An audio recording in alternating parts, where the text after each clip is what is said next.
All righty. Welcome in, everyone, to Football Friday, presented by Football Addicts Anonymous. It is a fantastic, very hot, very humid, sort of sunny Friday in Athens, Georgia. It is my birthday. We're loving life. Got the military background still from Memorial Day on Monday. When you say it's hot and humid, look at Jason. He's on the beach right now. But it is your birthday. What better place to be? Happy birthday. I know you played golf without me today when I was taking care of the Twins, but that's okay because I bet you shot a terrible score. So I'm not even mad. So bad. Very, very poor. And, it is fantastic that it's my birthday, but it is also fantastic that it is Jason's first FAA show. Love to have you, Jason. I know I actually forgot to do this for Holden on Monday, but if you want to take, 30 seconds or whatever, introduce yourself, say where you're coming from, go ahead. Yeah. So good to meet everybody. I'm Jason. I'm from Mississippi, and I played football like 7 or so years. Lost both ACL for that, which kind of led me to medicine, and I still kind of love the sport. Big into mostly college and recruiting, but also follow the NFL. Deion's the GOAT, and glad to be here.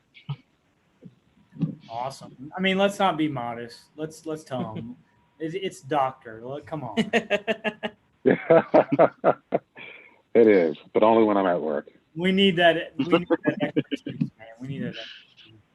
Yeah, literally when we have the first big concussion injury this season, we're coming straight to you. I've only had 5. 3 of those were in the military, 2 in sports. And does that explain my issues? Pretty much, yeah. Okay. Yeah. But as always, we do have Chris Cherry. He's matching his shirt to his background today. We're loving that. And for my birthday, I was deciding, I have so many jerseys, and I was like, crap, which one am I going to wear for the birthday show? And I decided to go with my LaShawn McCoy jersey. He is one of my favorite players of my lifetime watching the Eagles, and probably one of the best Eagles running backs in their franchise history. He wasn't there for his whole career, obviously, but the years that he was electric and, one of the best running backs in the league with those couple of years. I'm not trying to take the shadow, the shadows down here underneath us in this box. I was thinking about what team I was going to wear today. The Cardinals have not been playing well. The Blues got knocked out. The Rams have left St. Louis.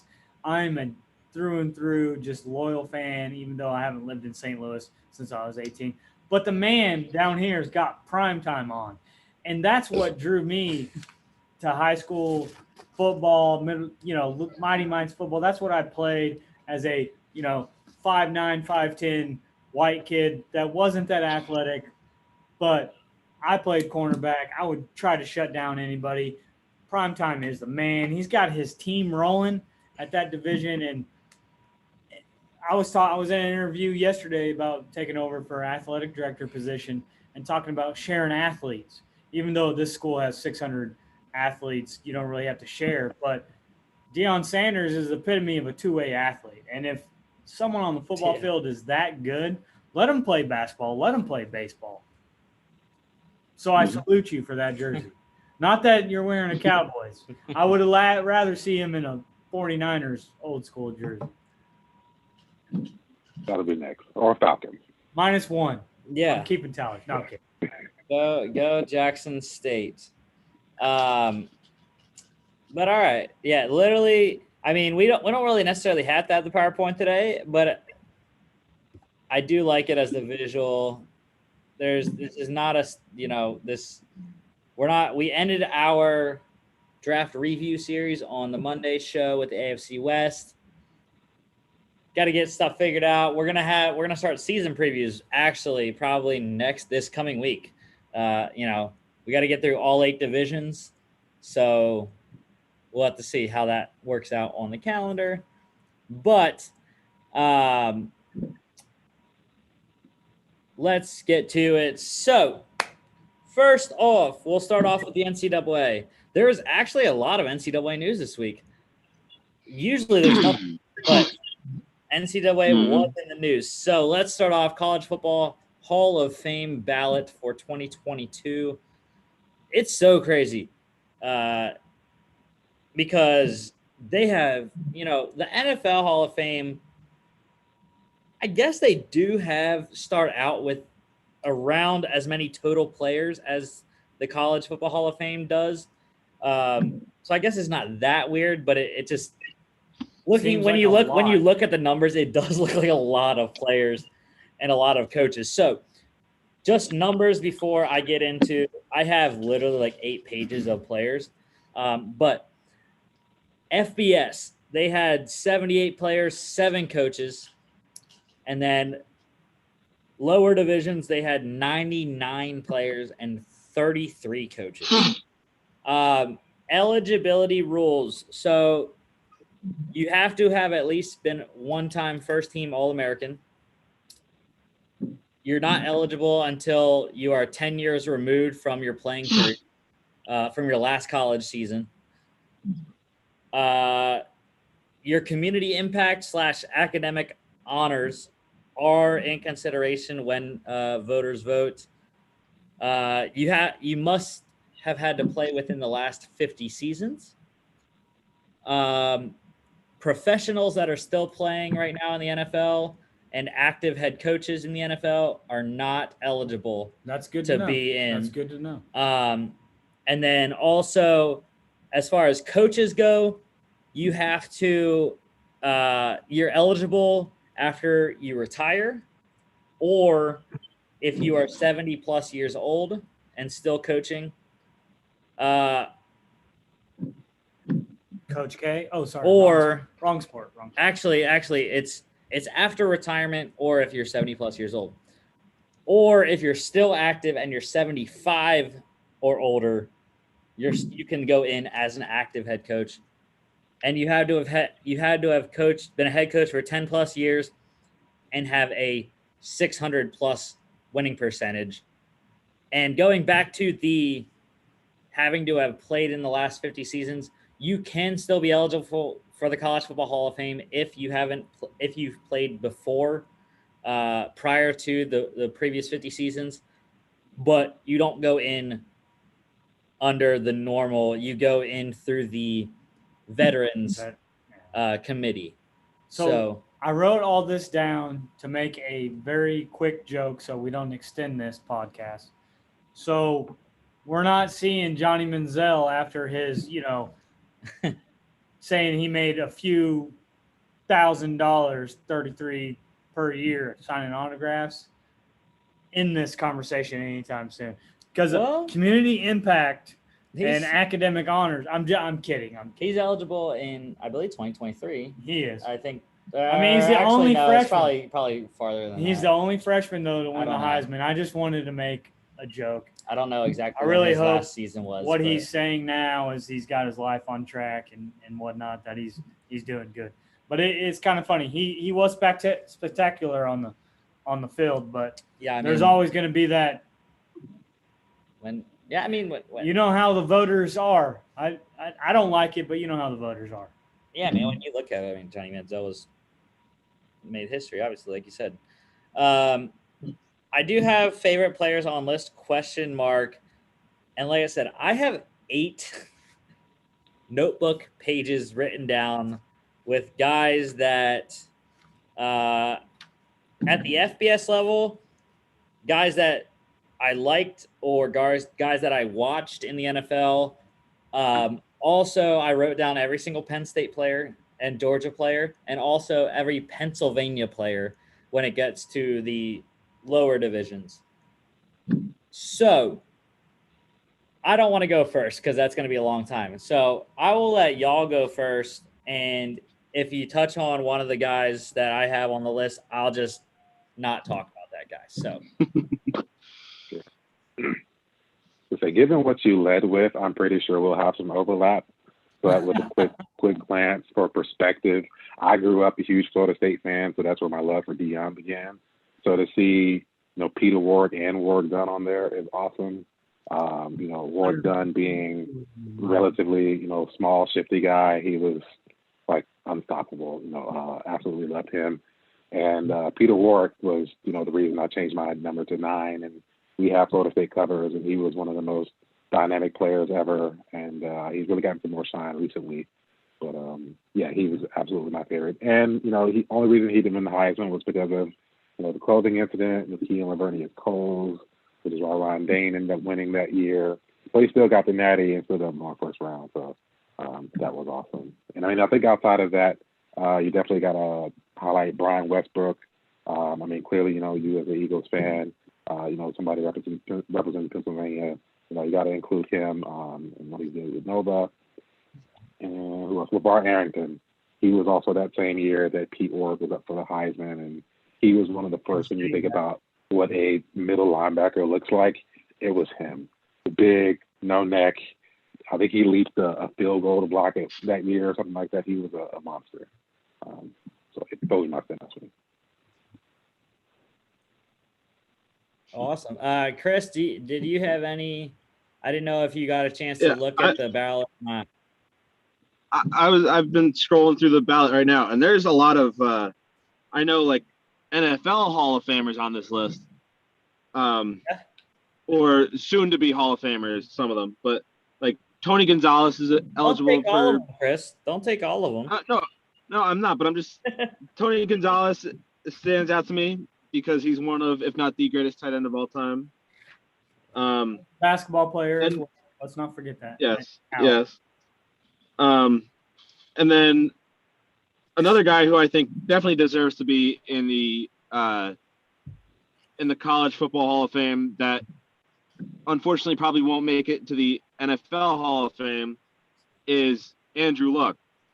He obviously had a great career in college and he earned the number 1 overall pick with the Colts, but then obviously injuries kind of derailed his NFL career. But yeah, being the 2011 first team All-American and all that, and winning the Maxwell Award. He was a 2-time Heisman runner-up and a 2-time Pac-12 Player of the Year. So yeah, he definitely deserves, I think, a spot in the Hall of Fame.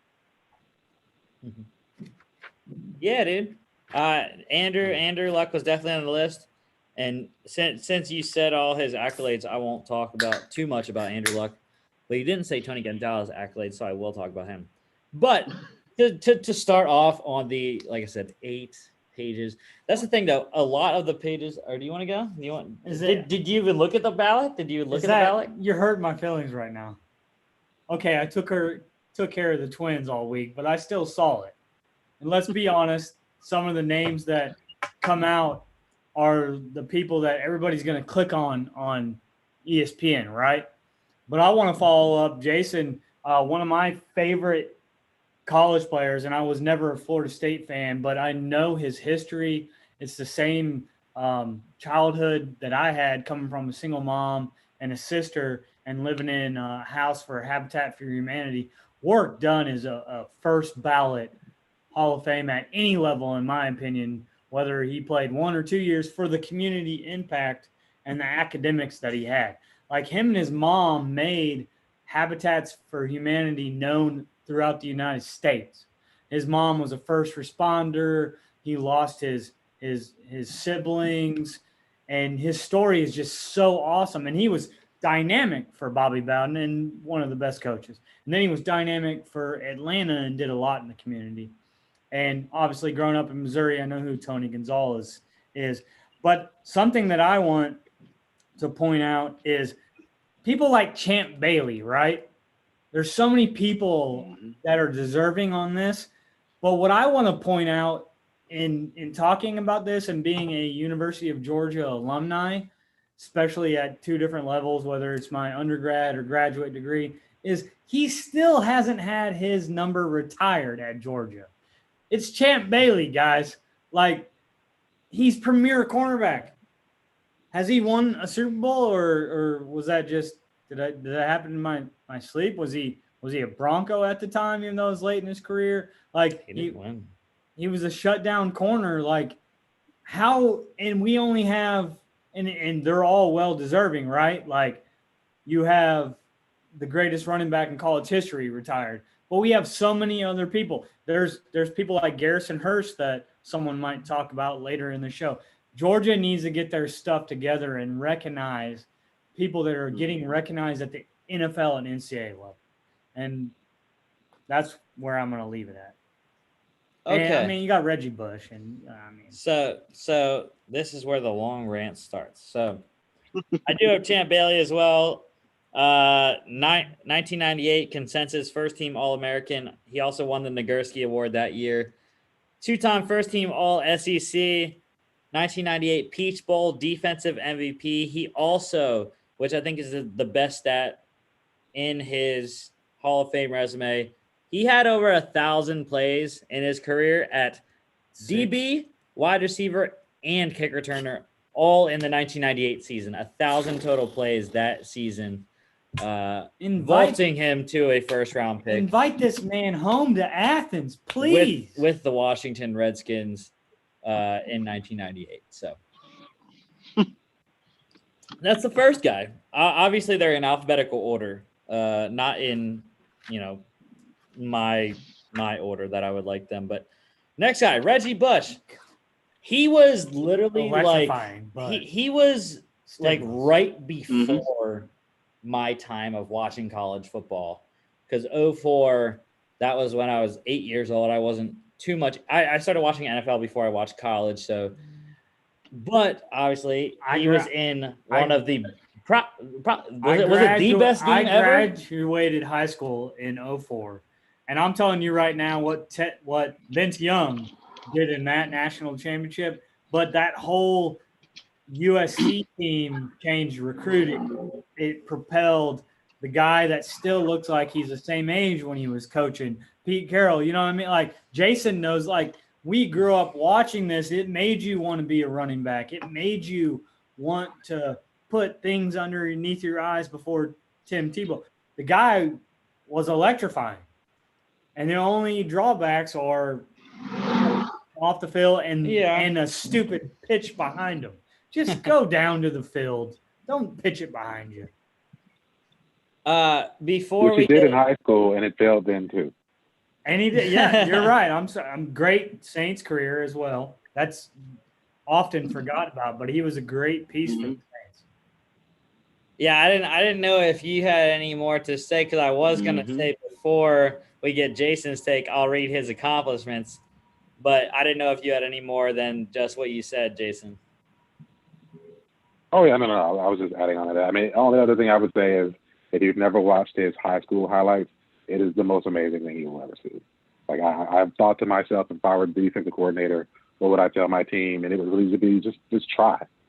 That's all you could ask him to do. He was amazing. So Reggie Bush, 2-time first-team All-American. He was a consensus in 2004, unanimous All-American in 2005 at the running back position. 2005 Walter Camp and Doak Walker Award winner. 2-time Pac-10 Player of the Year. It's funny because I have 12, and then I was like, crap, he was in the Pac-10, not the Pac-12. We get it. Also won back-to-back championships with Pete Carroll at USC in 2004 and 2005. Was he a Heisman and it was taken away? He's still a Heisman. Yes, but as far as I know, the Hall of Fame committee cannot vote on the basis that he was a Heisman winner because it was vacated. Guys, he was so electrifying. There was no one better that season. I'm moving on to Tony Gonzalez. I know Chris talked about him a little bit. NFL accomplishments are fantastic. Also, at Cal, 1996 first team All-American and Pac-10 first team All-Conference. Had 9 receptions in the 1996 Aloha Bowl. That is a Cal Bowl record. And he also, his career, 89 receptions, 1,302 yards, 8 touchdowns in a career. 8 touchdowns doesn't sound like a lot, but, So back when you weren't, it didn't have really tight ends. If you were going to vote on, you laid out the All-American criteria and the community impact and, this and that, and you have to have this and that. like, if only for one reason he gets in, he changed the landscape of tight ends, right? Not that he was just dominant, is you saw people like Antonio Gates. Mm-hmm. You see Jimmy people Graham. change from basketball being like a small forward, power forward, to a tight end position. Like, I would argue that if LeBron put as much attention into what he did in basketball, he'd be a great tight end, right?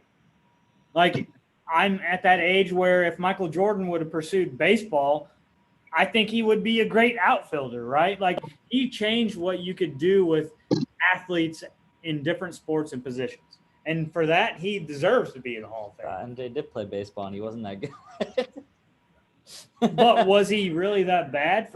I mean, he played after basketball, he's so he was pretty old at that but point. like at that point, he still could hit a 95-mile-per-hour fastball. Can any of us? Probably not. We'd look like idiots, right? If he gave that much attention to baseball, I bet you MJ would be Mike Trout.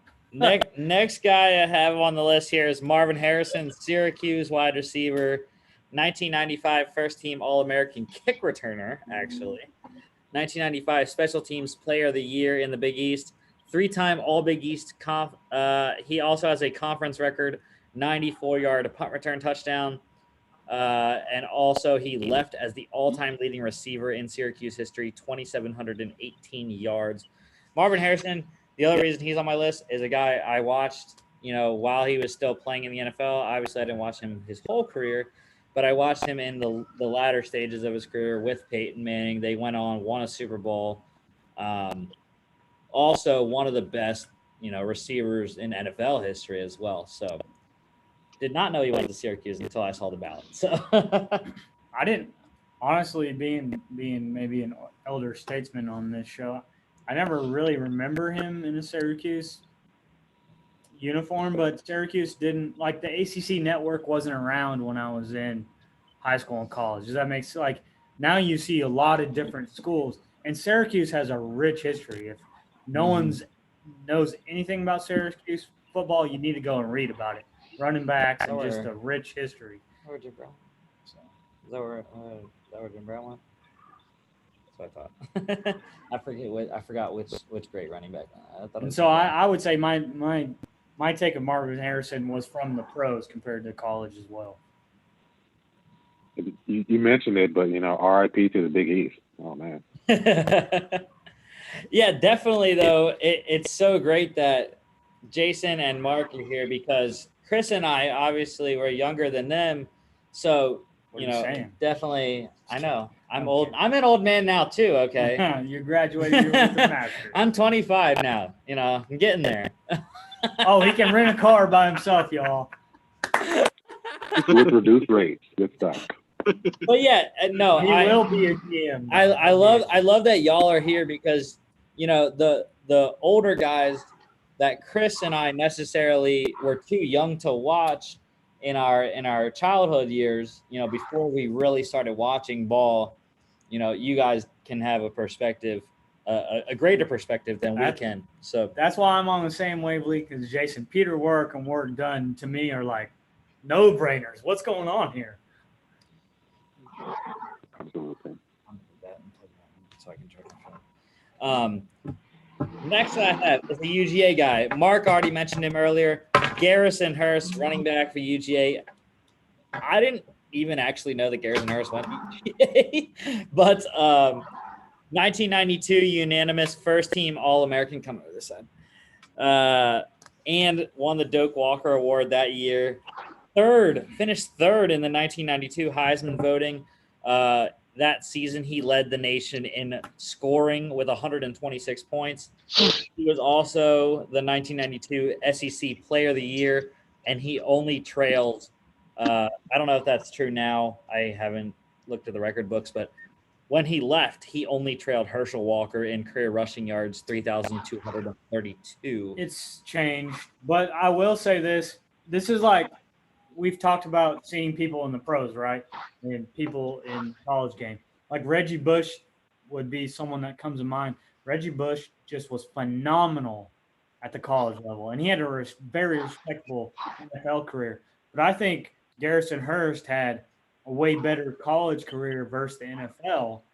And he was a journeyman, and he actually had a better career after like his fourth, fifth, sixth year in the league.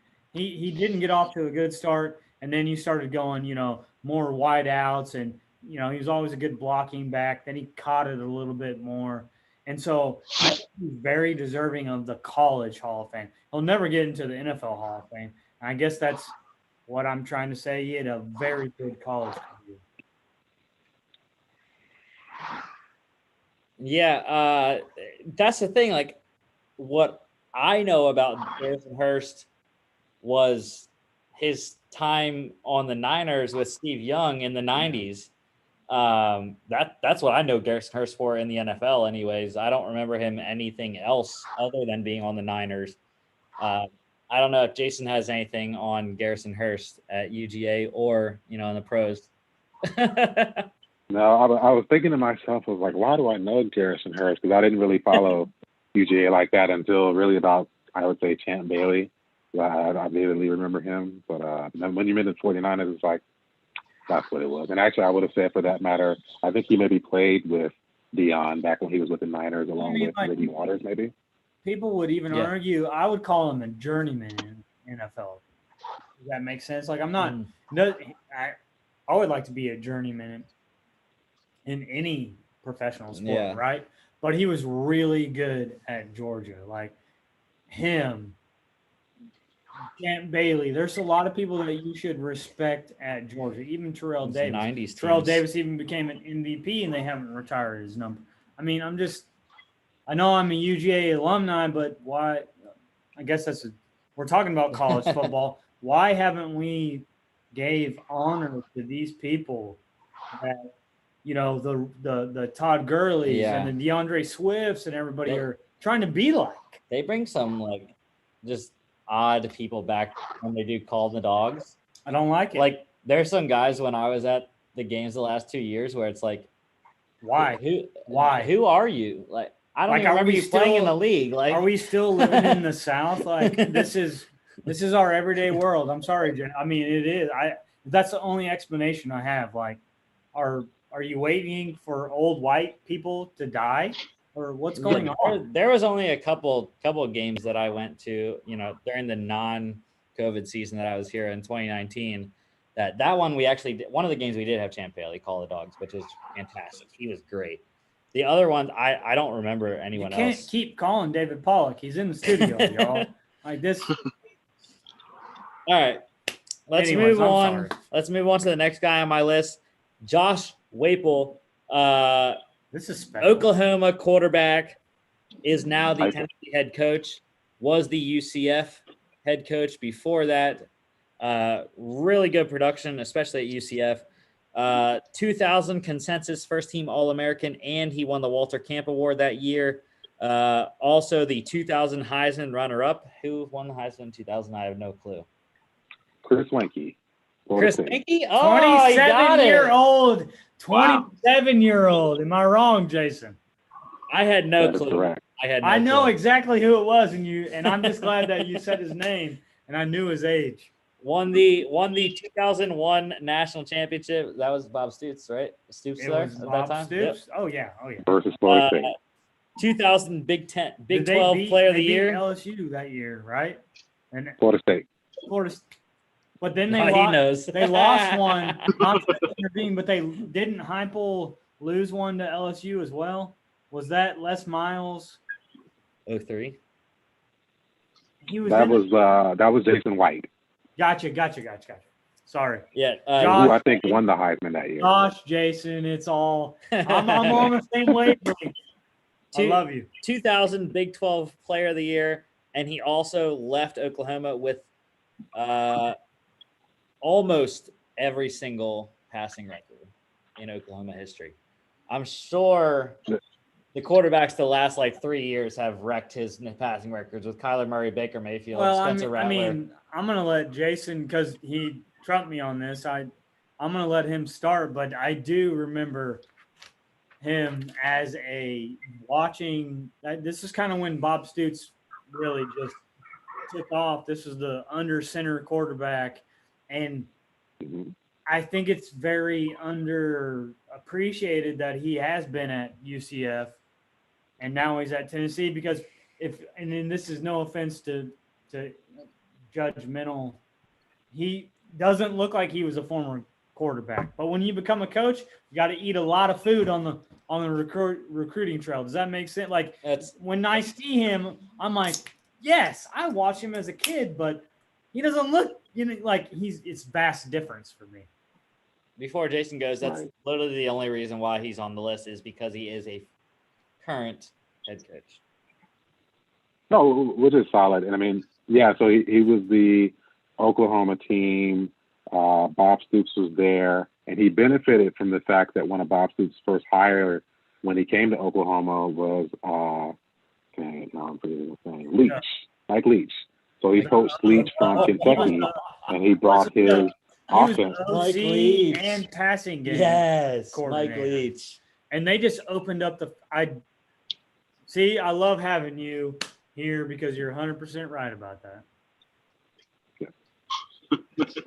They just passed over everybody in the Big 12. I do remember that.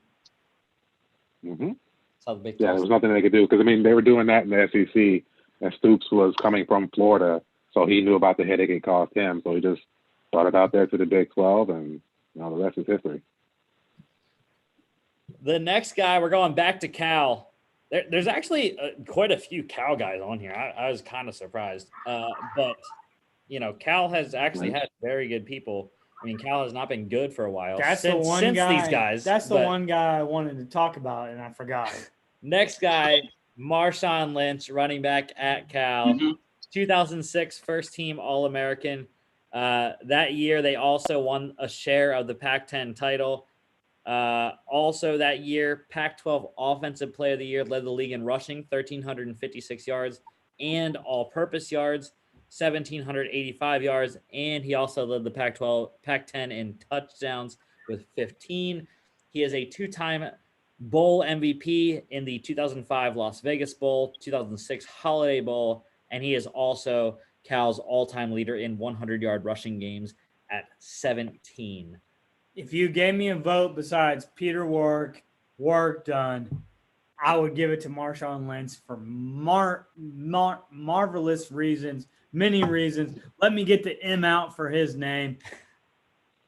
Let's talk about him driving a cart on the field.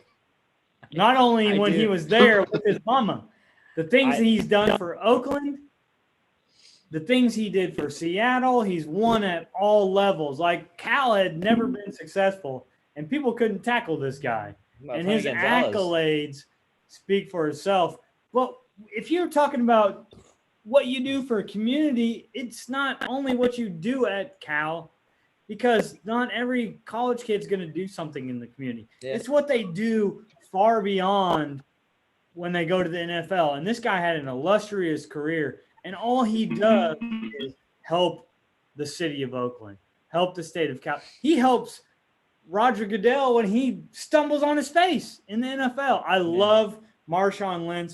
I love his just media presence. He's smarter than what you think. He acts dumb when you think he's dumb. He acts 10 times smarter when you like. If people don't understand what that means, like he can. I've had zero in my life, and I've also retired from the Navy. And you're a chameleonaire, right? Like you have to be different shades of green every time you want to be. And he's the epitome of this, guys. I love Marshawn Lynch. I would love to shake his hand one day. Yeah. It was a rant, but I love him. Yeah, I mean. Yeah, I would say. Yeah, go ahead, man. No, you're good. You're good. Yeah, no. I was gonna say he's one of my favorite players of all time, both because of what he was on the field, and he truly was beast mode. Like you wanted no parts of him when he was coming towards you, as well as who he was kind of off the field. And I mean, even when you think about all the gifts and the sayings and expressions, and I'm just here so I won't get fined, get said like in the workplace. And even in being again one of the older statesmen now, and remembering that he was a part of some of the most talented aggregation of talent that didn't do more.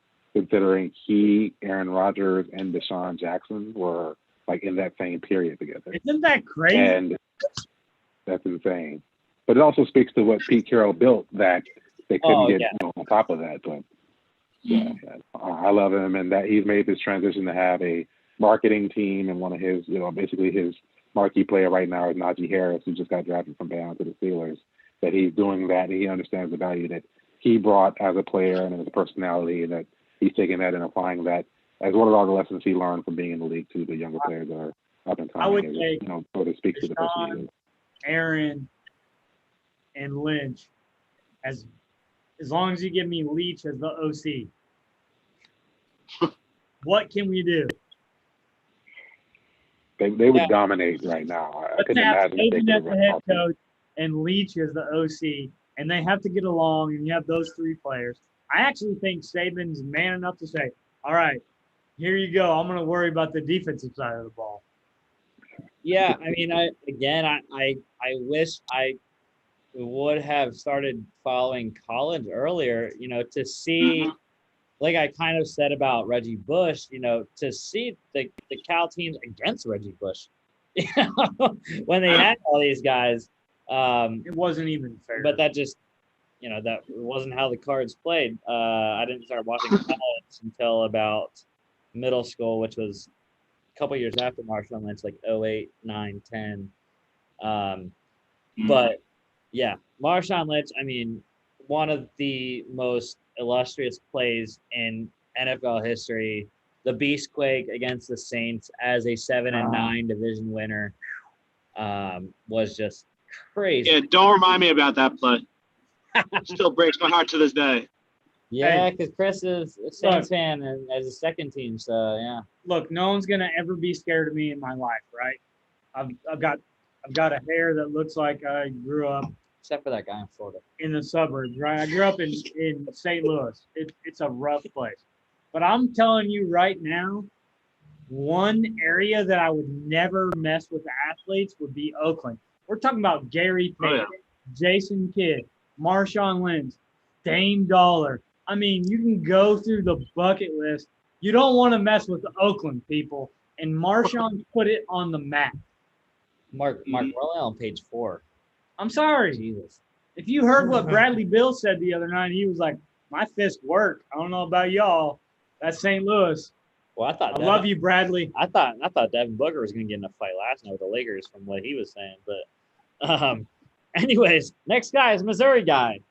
University of Missouri. He's not good enough. Jeremy Macklin. The only reason he's on this list is because he is one of the Eagles in my time, early Eagles time watching the Eagles. He was really good. He was really good. 2-time first-team All-American as an all-purpose player. He was not All-American as a wide receiver.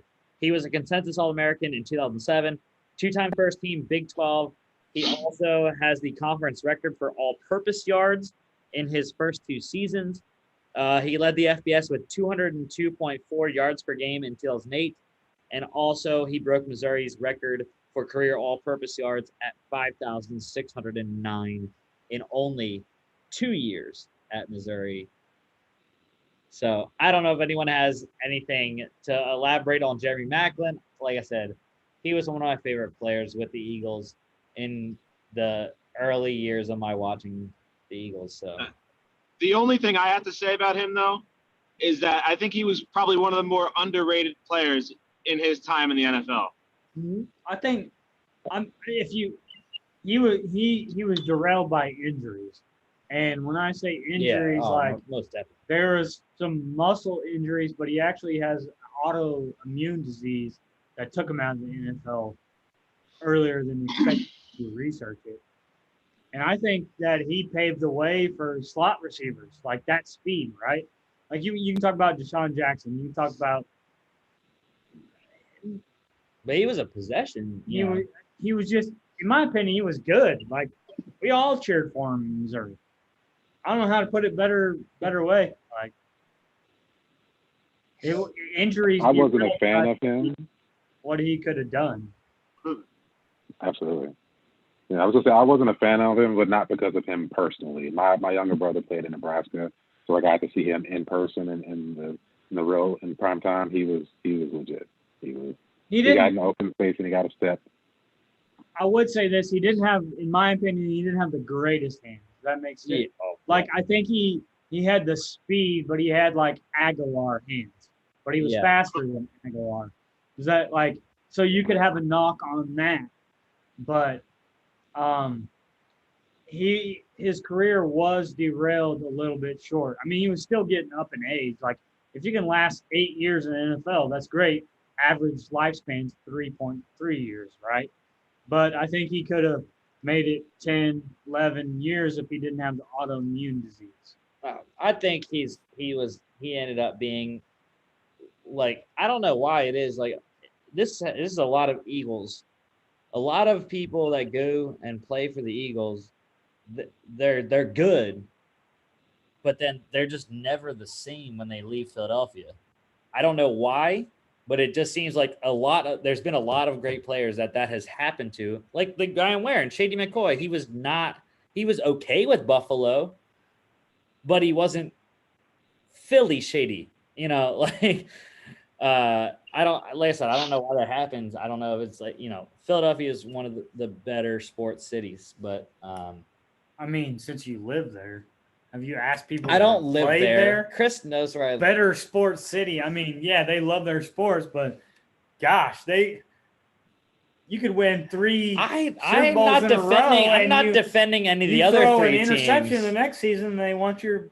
I'm not defending any of the other 3 teams because I don't like any of the other 3 teams, especially the Flyers. I hate the Flyers. It's a hard city to play in. That's why if you're the GOAT there, you're darn good. See, the next guy, though, is the first guy that I actually watched in college out of the list that I have, I believe. Yes, the first guy that I actually remember watching. 2000s, young the blood. late 2000s, early 2010s. Kellen Moore, Boise State quarterback, and current. Well, actually, I don't even know where the hell he's at now. I don't know if he's still with the Cowboys or not. I don't know if McCarthy. Did McCarthy retain him as is he still OC? He's got a great. He was the one holdover. Yeah. Okay, so he's still OC of the Cowboys, but 2010 first team All-American, finished as the winningest quarterback in NCAA history with a 943 save. That's a stat. 943 win percentage. That I almost gets you said save in the percentage. Hall of Fame right there. NCAA record for lowest career interception percentage with 1. Actually, it's not even. Yeah, is that 1.7%? 0.01. 0.017. Move the decimal. Is his career interception percentage. He also tied the NCAA record with 4 3,000-yard passing seasons. He is Boise State's all-time leading passer, 14,667 yards. He's also a 3-time Conference Player of the Year. He spent 2 of those years in the WAC, Western Athletic Conference, won Conference Player of the Year 2 years, and then his last year he won. That was when Boise State transitioned into the Mountain West, which he was Mountain West Conference Player of the Year. Statue of Liberty. That's all you need to know. Oh, my God, dude. Can we just – am I wrong? Does anybody want to talk? That's probably a defining moment in the NCAA's history. Then you had teams like Utah beat Georgia in January 1st and 2nd day bowl games. And that's going to be salty for some Georgia fans that are watching us. But this was the floodgates of it. The stats talk for itself, but he belongs enshrined in Atlanta, Georgia. Dude, Statue of Liberty, when that play happened, like I remember in like middle school, I guess 2010, well, that was when he was a first team All-American. The Statue of Liberty was 08-09 though, wasn't it? Somewhere around there. Yeah, that was Zabransky and Ian Johnson versus Oklahoma. I love you. But when that play happened, like I remember just playing, like 2-hand touch football with my friends, and you were like, "Let's go, dude! We're gonna go back and drop that ball." So I mean, that was just an iconic play. Dude. I have a stat for you guys. You guys can look it up and check it up. Talk about it on Monday. After that play was ran, it was the number 1 high school trick play the next year. Like I that's think iconic. Oregon ran it the next year That's with iconic. Dennis Dixon against Michigan. And that jump started the Boise State trick play phenomenon. I have been to that field, and when you time a 40-yard dash, you either have two perspectives. Man, that guy's really going fast because it's blue turf, or you look at it and go, has he covered any ground at all? And so I saw it from the box seats, and then they took me down to the field.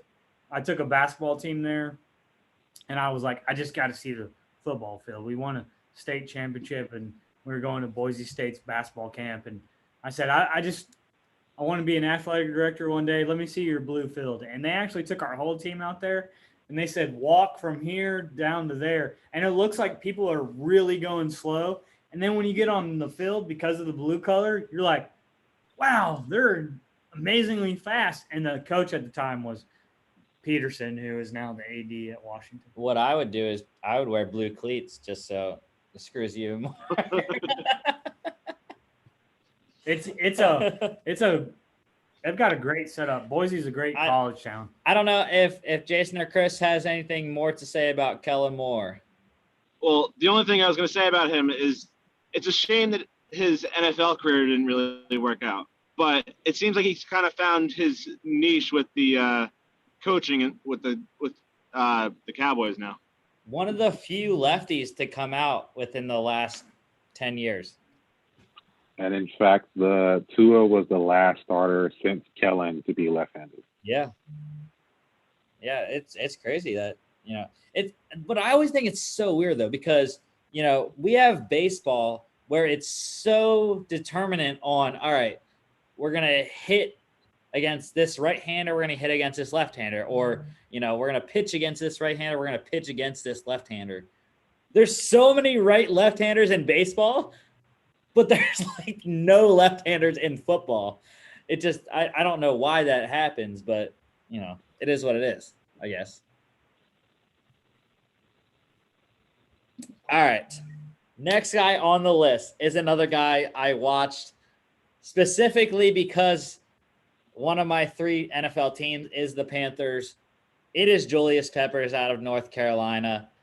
2001 unanimous first-team All-American, also won both the Bednarik and Lombardi Awards that year. 2001 Chevy Defensive Player of the Year. Also finished 10th in Heisman voting that year. 2-time first-team All-ACC. Led the conference in tackles for loss with 24 and sacks with 15 in the 2000 season. So, yeah. Julius Peppers, he is an NFL Hall of Famer in my mind as well. Had a fantastic career, most of it with the Panthers. But the thing is, he also was really good with the Packers and also really good with the Bears. Mark, he is a North Carolina guy, so I know you want to talk about him. Look, he is epitome of just what an athlete is, right? We saw Tony Gonzalez before. We talked about changing of that game. But Julius Peppers even had more weight than Tony Gonzalez, even more speed coming off the end. And if you've never seen his college basketball highlights, all you had to see is him. There's a lob. Oh, who's coming down the side? Where's the ball going? Oh, there's Julius Peppers dunking on, Carlos Boozer. He played against in the rivalry of UNC, Duke, their best years. Elton Brand, he posted up and gave him the business. And then I remember, getting stationed in North Carolina and then marrying my wife. They're a huge Panthers fan. I was like, dude, that's a good pickup. And I remember people saying, well, I kind of know about him, but is he really going to be that good because he played 2 sports? And I was like, nah, he's going to be that good. And he turned out to be that good. And that was 5 years after the Panthers had started in 96. And he's just a face of a franchise. 95. And the only thing I can say is I don't, I didn't watch North Carolina football back in that time, but I watched Antoine Jameson, Vince Carter, Ed Cota, all these basketball guys, and he played Javon Williams. But he made you want to watch, North Carolina football, and they were the only ticket in the town because of him. They weren't good at football at that time, you know, like Syracuse was better at football because of other players that we've talked about.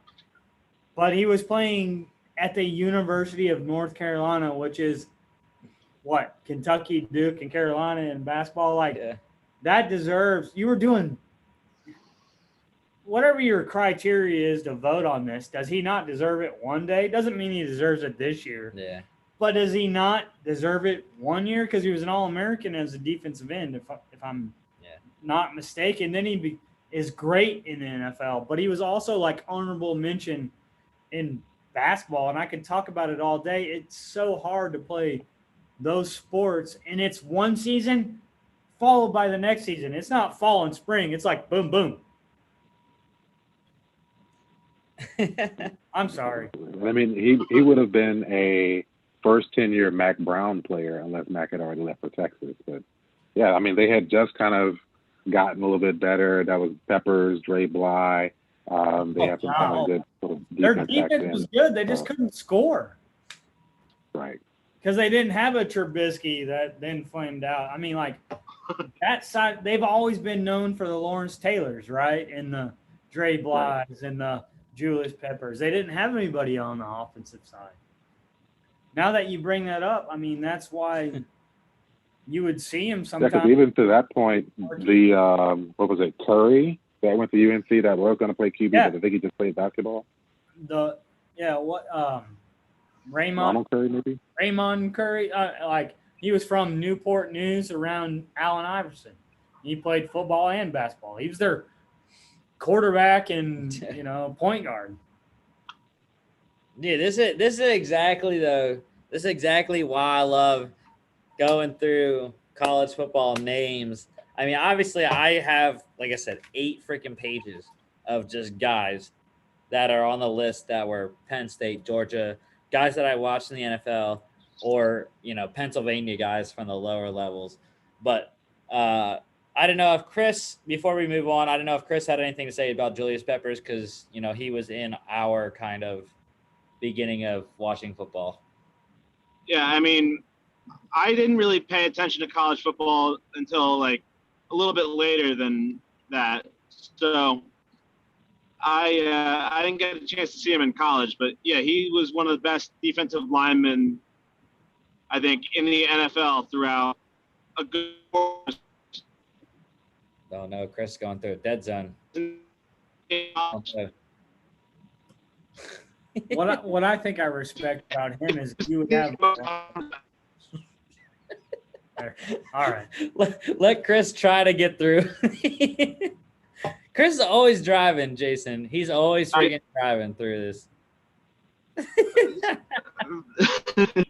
But yeah, if anything like this in the NFL, if he was like that in college, then yeah, he have to, I think. Chris, get through the trees. Get through the trees, Chris. All right, let's move on. Before we move on, what I respected about Julius Peppers is he was the first person that I would see on the SportsCenter top 10 that had a football play and then an alley-oop play. Like he would be number 8 and then number 2 or 3 or 1 from some of the alley-oops that he caught. And he's deserving in my mind. Yeah, I believe I'm not exactly sure, but I believe he's the all-time leading sack leader with the Panthers, as well as I just remember the iconic look for Julius Peppers. The cornrows was just fantastic with Julius Peppers. And number 90 will forever be a Panther. Next guy is a Penn State guy, Paul Pazney, 2-time first-team All-American, was a consensus All-American in 2005, one of 2 ever to win the Bednarik twice. 2005 Butkus Award winner, 2-time first-team All-Big Ten, 2006 NFF National Scholar Athlete, and also he is second all-time in Penn State tackles with 372. I have no clue who first all-time is. They have obviously the mantra is linebacker U. So I would assume it's someone similar, close to, I don't know if it's Jack Lambert or not, but it's probably somewhere around there. But yeah, Paul Pazney is probably actually, I said Kellen Moore was the first guy that I remember watching actually in college versus NFL. Paul Pazney, I do remember watching in college. It was very, very early in my college football watching days, but I do remember watching Paul Pazney. He was one of the first Penn State guys I remember growing up in Pennsylvania, and just tackling machine. Obviously, like I said, second all time in Penn State in tackles. That's a very good achievement when your school is known as linebacker U, being second all time in tackles. Also had a pretty good career with the Bills predominantly. It was okay with the Jags, but mostly with the Bills in the late 2000s there. So I know Penn State tries to argue about linebacker U. Georgia recently, yes, but I mean, and he is it Georgia?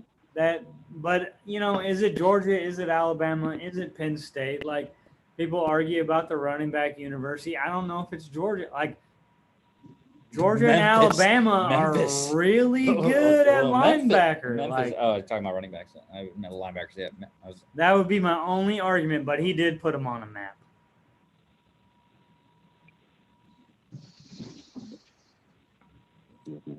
Y'all have nothing to say about Paul? Can you hear me? I don't really remember him. Yeah. Yes, Chris, we got you. Yeah, I mean, I don't remember. Again. Oh no. Damn it. All right. That was close. That was close, Chris. That was close. Next person. We almost had him there. We almost had him, Chris. You were almost there. Now this is the. Alrighty. Love this. Next guy, another Big Ten guy, Antoine Randall, quarterback at Indiana. 2001 first team All-American, was the first ever FBS player to pass for 6,000 yards and rush for 3,000 yards in a career. He left as the FBS all-time leader in rushing yards as a quarterback. I love him. I love him because he had the best play in any of my team's Super Bowls, especially because I've only watched my 3 teams win 3 Super Bowls. Look, The Eagles won, the Steelers 2. The pass from Antoine Randall to Hines Ward in Super Bowl 40 was the most unexpected play and one of the best plays ever. But that's the NFL. I know, but that's what I know him for. I don't know. I didn't watch him at Indiana. So let me take your case for the NCAA. Guys, the one thing that I didn't hear before, how many people get into this Hall of Fame? How many ever they want? They didn't actually say on that list. Because this is I love work done. I love Peter Work. I love Tony Gonzalez. I love Garrison. You can love all these people. This is the number 1 guy that should get into the NCAA Hall of Fame. What reason? This is the quarterback landscape of today. This is Lamar Jackson, right? Oh, this is what RG3. This is. I mean, you can name them all day. I wouldn't say Tua because throwing it all on you guys. This is even changing the NFL. This is Cam Newton winning an NFL. Yes. Or a BCS championship. He's the Swiss Army knife of what Cliff Kingsbury and Mike Leach and all these coaches that want to use. It's the reason that Nick Saban says, I can't win a championship if I don't score 58 points a game, which he said beating Georgia last year. Like, this is the blueprint. This is the person that should walk in ahead of everybody. This is like the Steve McNairs that were at the small schools HBCU. and rest in peace. I hate what happened to him. These are the people that he had the torch and walked in and what they're doing right now. I would love to have a quarterback this is Patrick Mahomes. I would love to have my quarterback run 5 yards this way and 8 yards this way and throw a football sideways, 60 right? yards. Like, this is the blueprint, and Indiana has never been good at football in his time. This is the one person that I would just say deserves it before Reggie Bush and all these people that do deserve it because of what he has done for the game of football when you really look at it. And people are probably watching this maybe and going, what are you talking about? No, look at the game of football, y'all.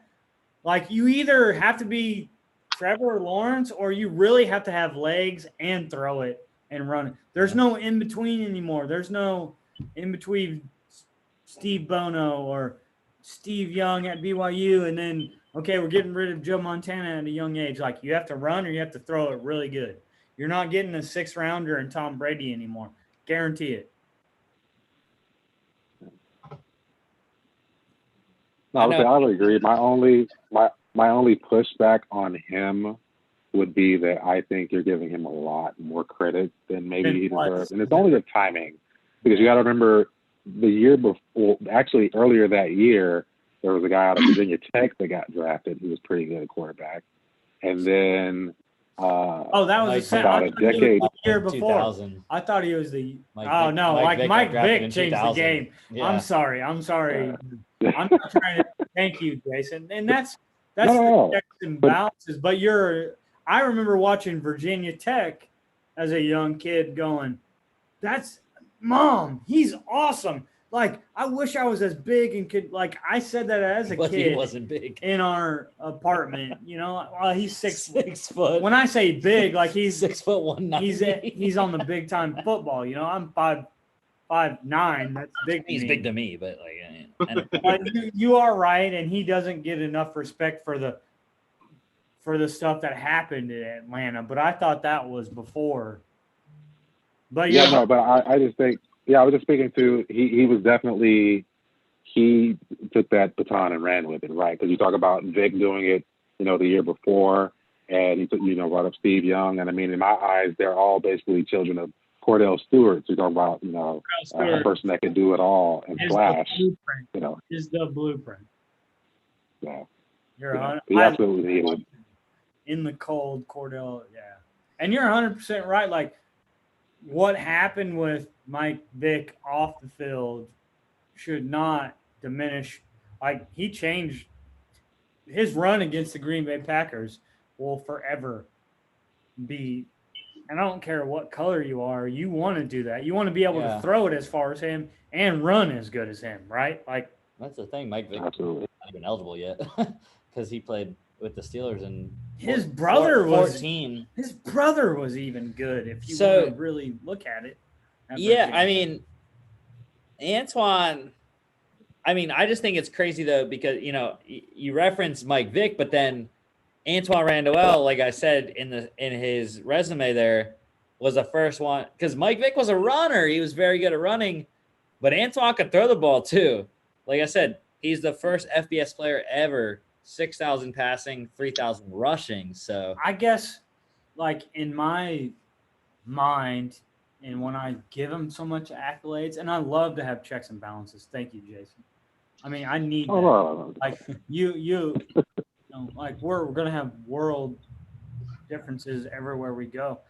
But when I think of Antoine Randall, when I think about him, and I get so excited in college, is he's caught more touchdowns than he ever threw he was just such a good third piece of whatever the Steelers wanted to do. Okay, let's do something on the punt and you can throw it. Let's put you in the slot. Let's put you at the running back wildcat position. And when I think about Mike Vick, he was just a complete package. And you didn't know what defense you were going to run back in the day. And Cordell Stewart could throw a Hail Mary, but then, sometimes they lined him up outside of center, but he still was the Pittsburgh quarterback. When I think of Antoine Randall, it's like I remember him in 4 or 5 positions. And I guess that gives me a stronger argument, and that's when we want to ask ourselves, that's the bias. Like when I saw him on Sundays, they were lining them up 4 or 5 different ways, and then I don't remember as much at Indiana, but I'm so backing him, I want to give him a great praise at that time. Oh yeah, and it's certainly not to take away from him at all. And I hope that's not so much the message as much as he was a superior athlete. I wouldn't say like he was, better at one thing than another, but like he really truly could do it all. That's why he reminds me of Slash and his ability that if you wanted to do a trick play and throw it, he's going to do it just as well as the QB. Swiss Army knife. That's my first Swiss Army knife. Yeah, it's funny. Besides Dion. It's funny. We're taking a lot of time, on the FBS guys, which obviously that's the highest college level. But I think once we get to the lower divisions, I don't think as far as I know, I don't think y'all are gonna have that much to talk about. Macaulay Culkin. We're almost Home Alone. We're almost through the FBS guys, and we're going old school now. We're going old school. All right, so Mark probably won't call us old school, but Ron Rivera, ladies and gentlemen, Cal linebacker, 1983 consensus first team All-American. Was a Lombardi finalist in '83, also the East-West Shrine MVP. Pac-10. I don't know what I wrote. 6 He was the I Pac. have no idea. He was the Pac Defensive Player of the Year in '83. He was the Pac-10 Defensive Player of the Year in '83. I have no idea why that says 6 DPOY. To be honest with you guys. Also, he led Cal in tackles from 1981 to 1983, all 3 years. Fantastic, Ron Rivera. I'm not old enough to remember his college career, and I know he was a great. From what I hear, and I did watch, like let's say '88 or '89 at 4 years old. I remember, the Cardinals moving around. That's the football Cardinals, and the Bears just couldn't find a quarterback. In '85, they did win it. You were alive for both Cardinals being in St. Louis? I don't know anything about his college career, honestly. I know him as Riverboat Ron, and I know him as a good football player through the years. You remember him with the Bears? He was under Ryan and all that, but I don't. Oh, buddy. Yeah, I don't know anyone on this show. Maybe Jason can stump me. I don't remember him in college. He was in college 11 years before I was born, so. Yeah, I was like 2 years old. I was like a year old, like. It's going to be all the things I have anything to say about Ron Rivera would be like, this happened in the NFL, and this isn't the NFL Hall of Fame. No, but obviously, we can only, say what we know about people. And that's why I put Ron and some of these other guys on here, was because, they're in the league currently. We know them from their league contributions. Ron Rivera, obviously, one of many great players on the '85 Bears Super Bowl team. Best defense ever. I don't even care if you want to debate. They are forever the best defense ever. And, that was me saying that, and I wasn't even alive during that time. But Ron Rivera, just regardless of his playing career, as a person, we can say to that standard as well, Ron Rivera is one of the best people in the NFL. Obviously, that's not us knowing him personally. That's just us seeing on news. But he's one of the most transparent people, and he's also, like I said, he's one of the best people. He's a cancer survivor, head coach for the Panthers and Washington football team. He came into the Washington football team at a very difficult time of transition from the Redskins to Washington football team name transition. Very difficult to do. Also had the whole Dwayne Haskins situation play out. Is just fantastic. I do want to copy off of you. Working for the Diversity, Equity, and Inclusion Office of Athens, Clarke County. Like I serve a specific role, right? Sports kept me out of a lot of things in St. Louis, and I got free after aftercare if my mom needed to work to 6 or 7. And so I sign up kids, and you want to play football and you don't have enough money in Athens, Georgia.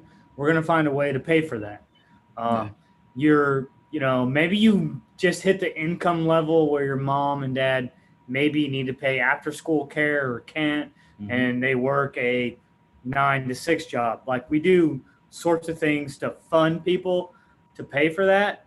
I will tell you 100% that if anyone in the world is going to be a head NFL coach to change Dan Snyder's perspective on the Redskins name, on how to treat people, I really do think Ron Rivera is that guy. And I'm only saying that because you guys can watch our podcast and be like, oh, this guy's got nice hair. He's a regular white guy. He's never had any troubles in his life, right? I'm just saying that as a background. Look at my resume. Look at whatever we've done.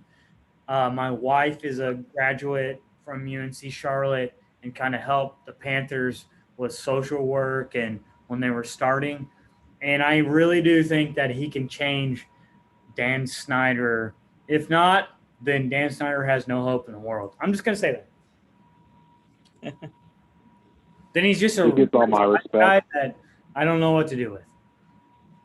Yeah, he gets all my respect for getting chemo at halftime and finishing games. Oh. Like, Yeah. Yeah. Luckily, Chris got the Panthers colors on. That's what we like to see, Chris. Well, It's just how it worked out. if you didn't see the strategic picture from my twins, one had FAA and one had a Carolina Panthers shirt on today. So, yeah. All right. Like I said, we're going old school with the next, 4 guys. Not allowed. Not allowed. So, next guy. Guys, I don't actually know what his I got to be in bed by 8. No, you don't. I'm tired. I don't actually know what his title is right now because he's had a couple titles within the NFL. But Troy Vincent, defensive back with Wisconsin. I didn't even know you went to Wisconsin for one. I thought he was Arizona. But State. 1991, a first-team All-American. He also was the runner-up for the Jim Thorpe Award that year.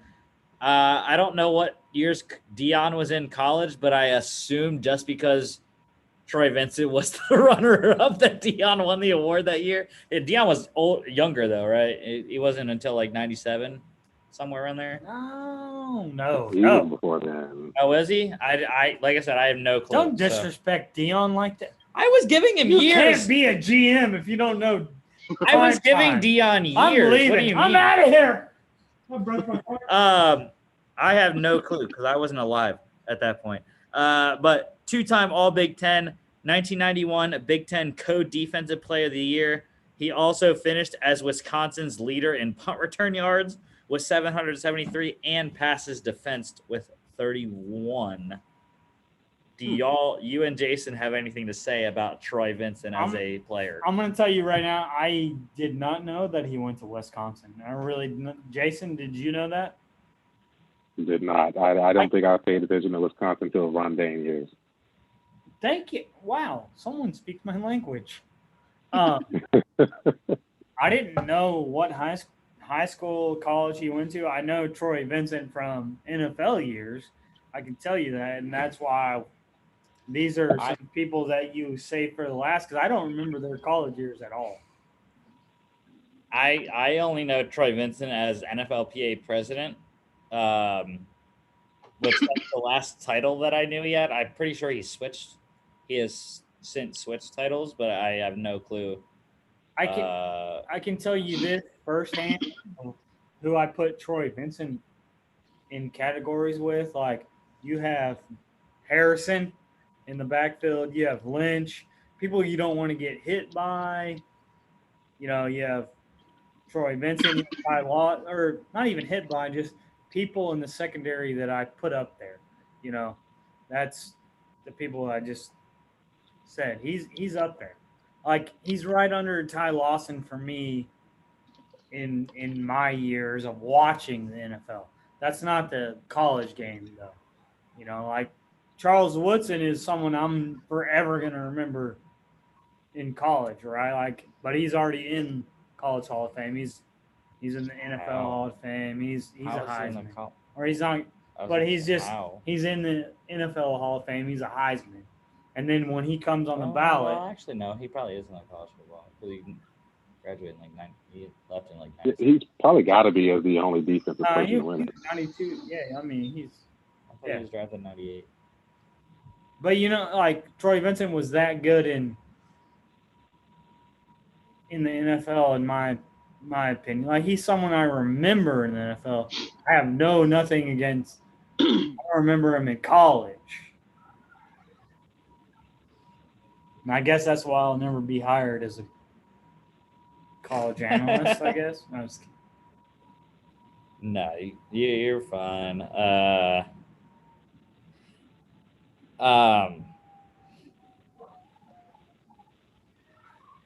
Yeah, but I mean, yeah, Troy Vincent, great. I was happy that he played for the Eagles, anyways, when I wasn't alive, or when I was like 1 or 2. But, anyways, next guy, You could shut some people down. Penn State guy, Steve Wisniewski, guard for Penn State. His son Stefan is playing in the NFL right now.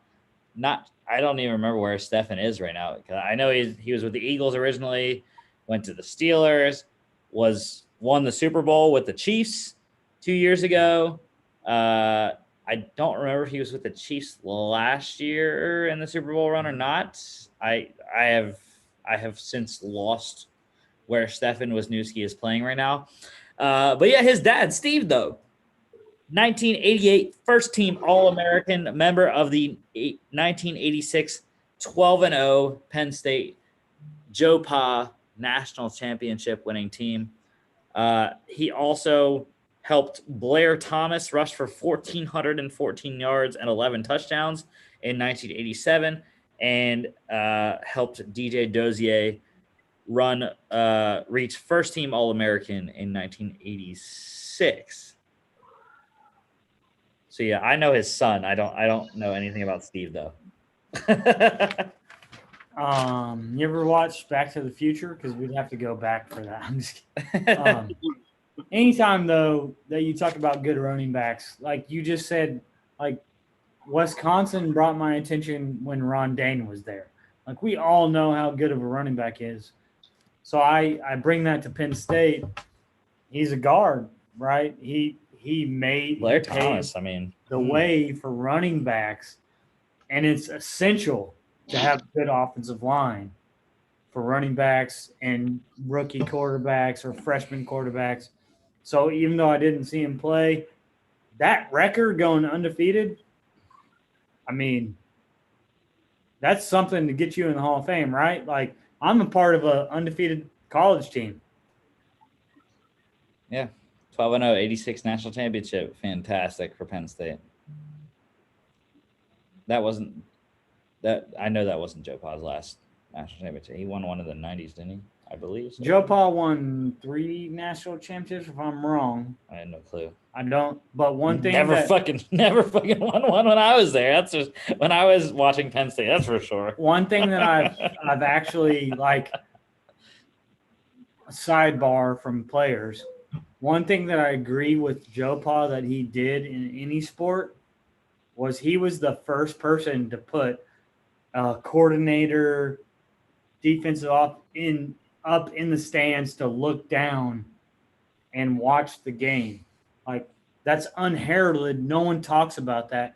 He was the first coach to do that in college football. And I think that is good in any game.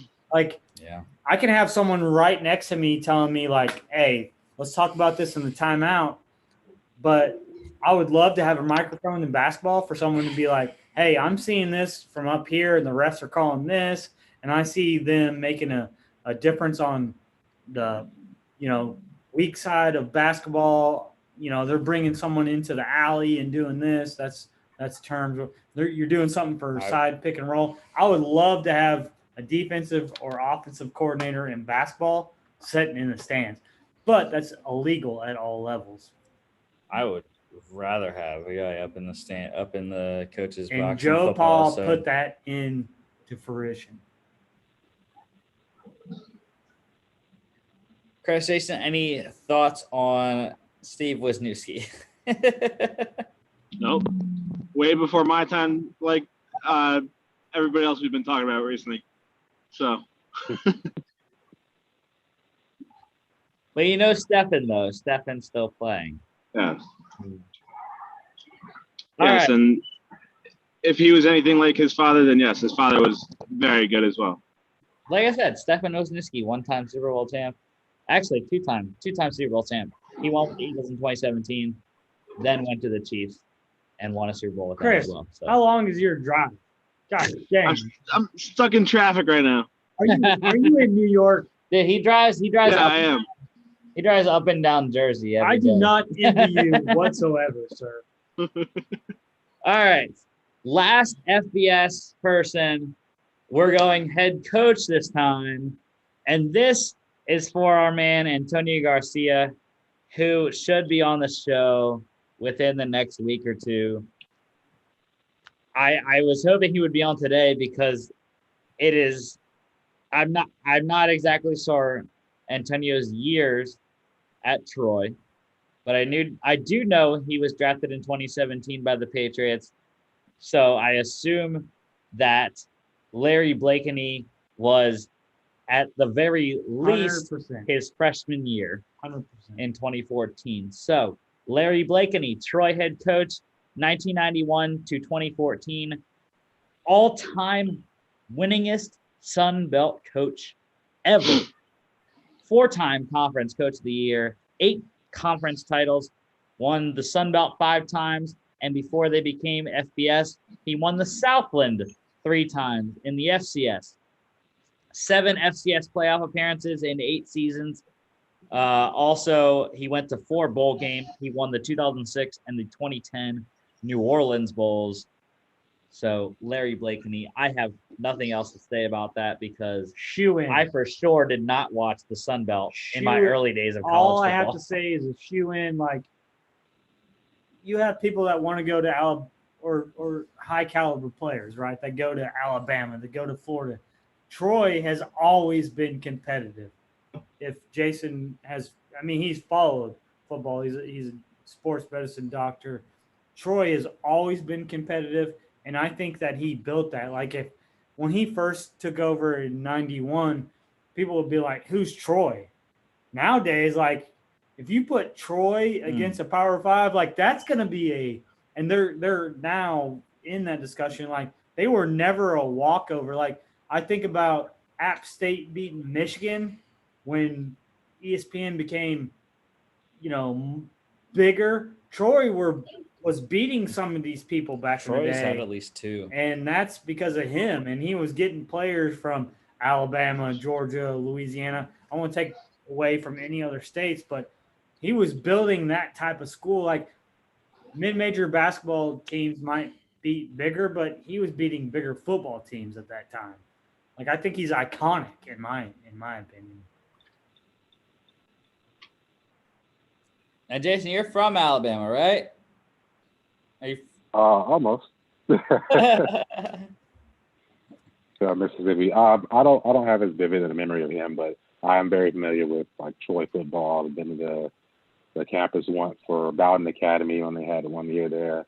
So I'm very familiar with that history there, and even just how it ties to a bunch of other stuff. Because I think it was Tony Franklin, I believe, who used to be the OC there, whose system was kind of what the high schools kind of sold around, and got a lot of notoriety when Hoover, Alabama got big because that was one of the first places they sold it to when they got the national prominence. So there's a lot of, kind of ties back to what Troy built and just the legacy that it has there, and it starts with the head man. Yeah, so hopefully Antonio will see this and have some thoughts on Larry there. But let's go to the lower divisions. Like I said, I don't think that we're going to spend as much time on these guys because there's a lot of guys that I have not heard of. But like I said, as far as the lower divisions go, really,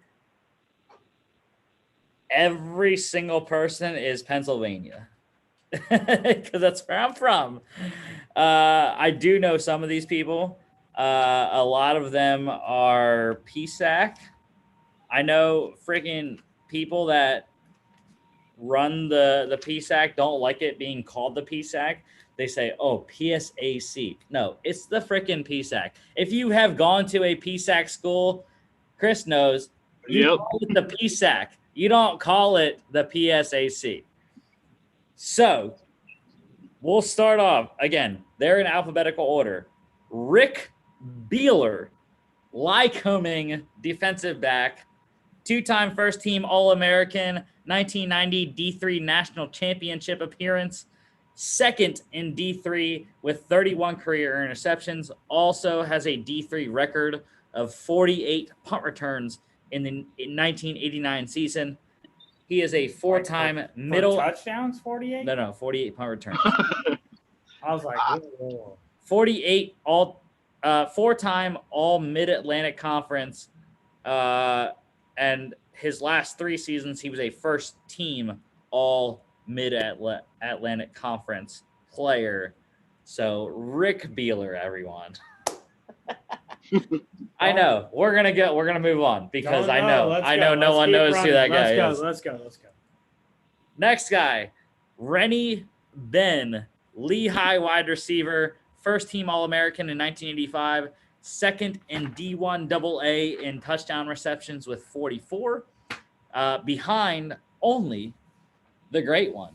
Jerry Rice is the leader in D1 AA touchdown receptions. Mississippi Rennie Valley Ben State. is second. He's the second guy. He's right under Jerry Rice. He can have that freaking statistic for the rest of his life. Seventh in D1 AA with 3,667 career receiving yards at Lehigh. Rennie Ben, everyone. Next guy, Vin Cariosha. I'm not sure if that's how you say it. If by some miracle Vin is watching, I'm sorry I butchered your last name, Vin. Franklin and Marshall, offensive tackle, two-time first-team All-American and first-team All-ECAC, East Coast Athletic Conference in 1981 and 1982. 4-year letterman, 3-year starter, Vin Cariosha.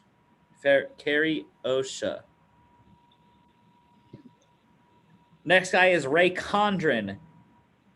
Around my hometown, Gettysburg College running back, two-time first-team All-American, All-ECAC, 1983-1984, second in D3 in rushing in 1984. Also, he was the ECAC D3 Player of the Year in 1984. Before my time. Mark, when was your time? Let's not talk about that. All right. We're going to go to FCS now. So possibly you and Jason might have heard of him. Maybe. I don't know. It's in the 90s, so, you got a chance. Curtis Eller, Villanova linebacker, two-time first-team All-American in 1991, 1992, 1992 National Defensive Player of the Year by the Sporting News, three-time first-team All-Conference, two-time Yankee Defensive Player of the Year. I have no idea what the Yankee Defensive Player of the Year is, but I was gonna say I don't think he played for the Yankees in baseball. So, well, that's just what I wrote down was what it said on ESPN or the College Football Hall of Fame website or whatever, with the ballot. So I just wrote down whatever they had. So. Yeah, Curtis Eller. I didn't know if y'all had heard of him in FCS ball. I don't even know if Villanova was FCS in the 90s or not. It wasn't. Were they still D2? Mm-hmm. Okay. I didn't know when they went up or not. They came in the early thousands, actually. Next guy is one that all 4 of us know because he played in the league for quite a while. Jari Evans. From our fellow PSAC school, Chris, Bloomsburg, PA, offensive lineman, 2005, first-team All-American. He was also a second-team All-American as a junior in 2004. Two-time D2 Player of the Year finalist, also a 3-time first-team All-PSAC East, and he also helped Bloomsburg to win the 2005 PSAC East title and an NCAA playoff berth in Division II. So Jari Evans, fantastic career, especially with the New Orleans Saints, Chris. Mm-hmm. Yep. He was not only great in college, but he helped them to win their one and only Super Bowl there in New Orleans right now. And yeah, I did a little bit on him when I was doing the top 10 countdown for the draft, and he was on my list for I forget exactly which round it was, but yeah, I think he was one of the best draft picks in NFL history, especially for offensive linemen. I'm not exactly sure, but I believe he was somewhere between the 3rd and 5th. That's 3 rounds out of 7, but I know he was somewhere in there. I know he wasn't a late round. I know he wasn't an early. So, anyways, I don't know if you or Jason, Mark, have anything to say about Jari Evans. I don't. I'm gonna back what you guys are saying. Yeah, I mean he's a PSAC guy. I mean, what can we say? I mean, we're a backer of our guys. I mean, who's from Pennsylvania? Raise your hand. This guy. Chris is not. He just went to a Pennsylvania school. And he's still sitting in traffic, so that's all I gotta say. He's still in Jersey. Let's hope that you don't here's get one for you, in Lefty. traffic when you're having a kid. We actually have 3 straight PSAC guys here. These next 2, I have no clue who they are. But Billy Hess, his name sounds familiar though. Westchester wide receiver, 1988 first team All-American. Also, he was a Harlan Hill finalist that year, the D2 Heisman. 1988 PSAC East Player of the Year, 4-time All-PSAC wide receiver, 1988 All-PSAC at defensive back as well. He's a Charles Woods. And he also appeared in the PSAC title games in 1986 and 1987. So his best season in 88, he did not get to the PSAC title game. But yeah, Billy Hess. Like I said, he sounds familiar.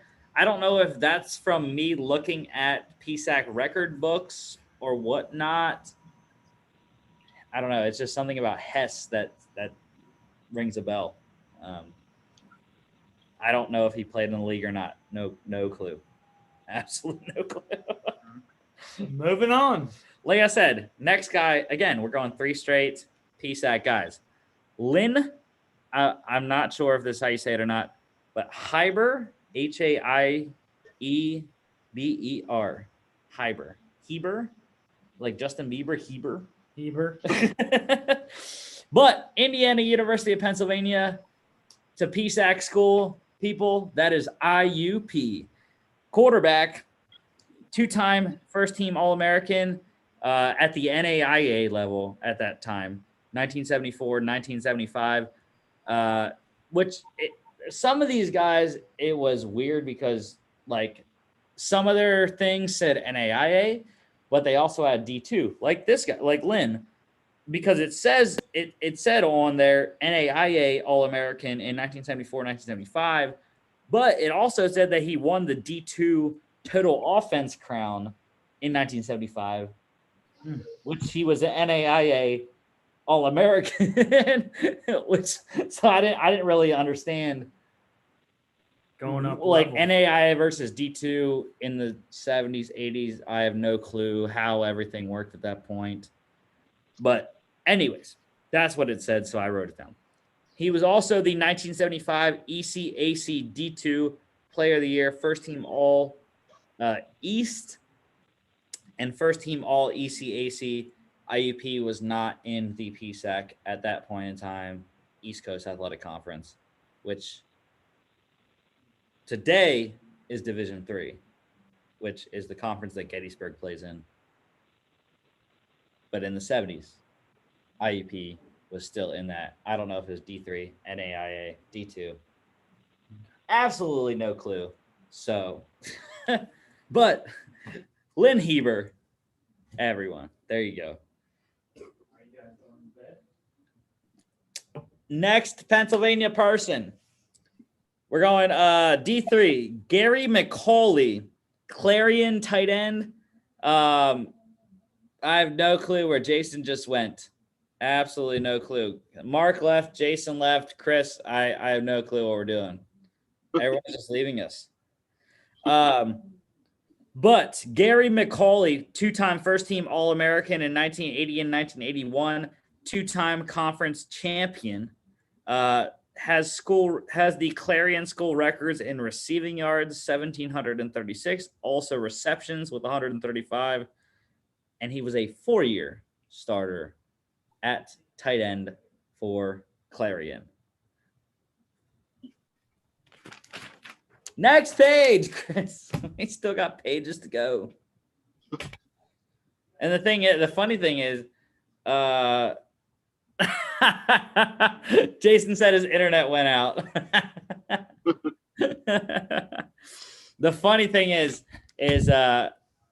for people that don't know, we're literally like barely into the script.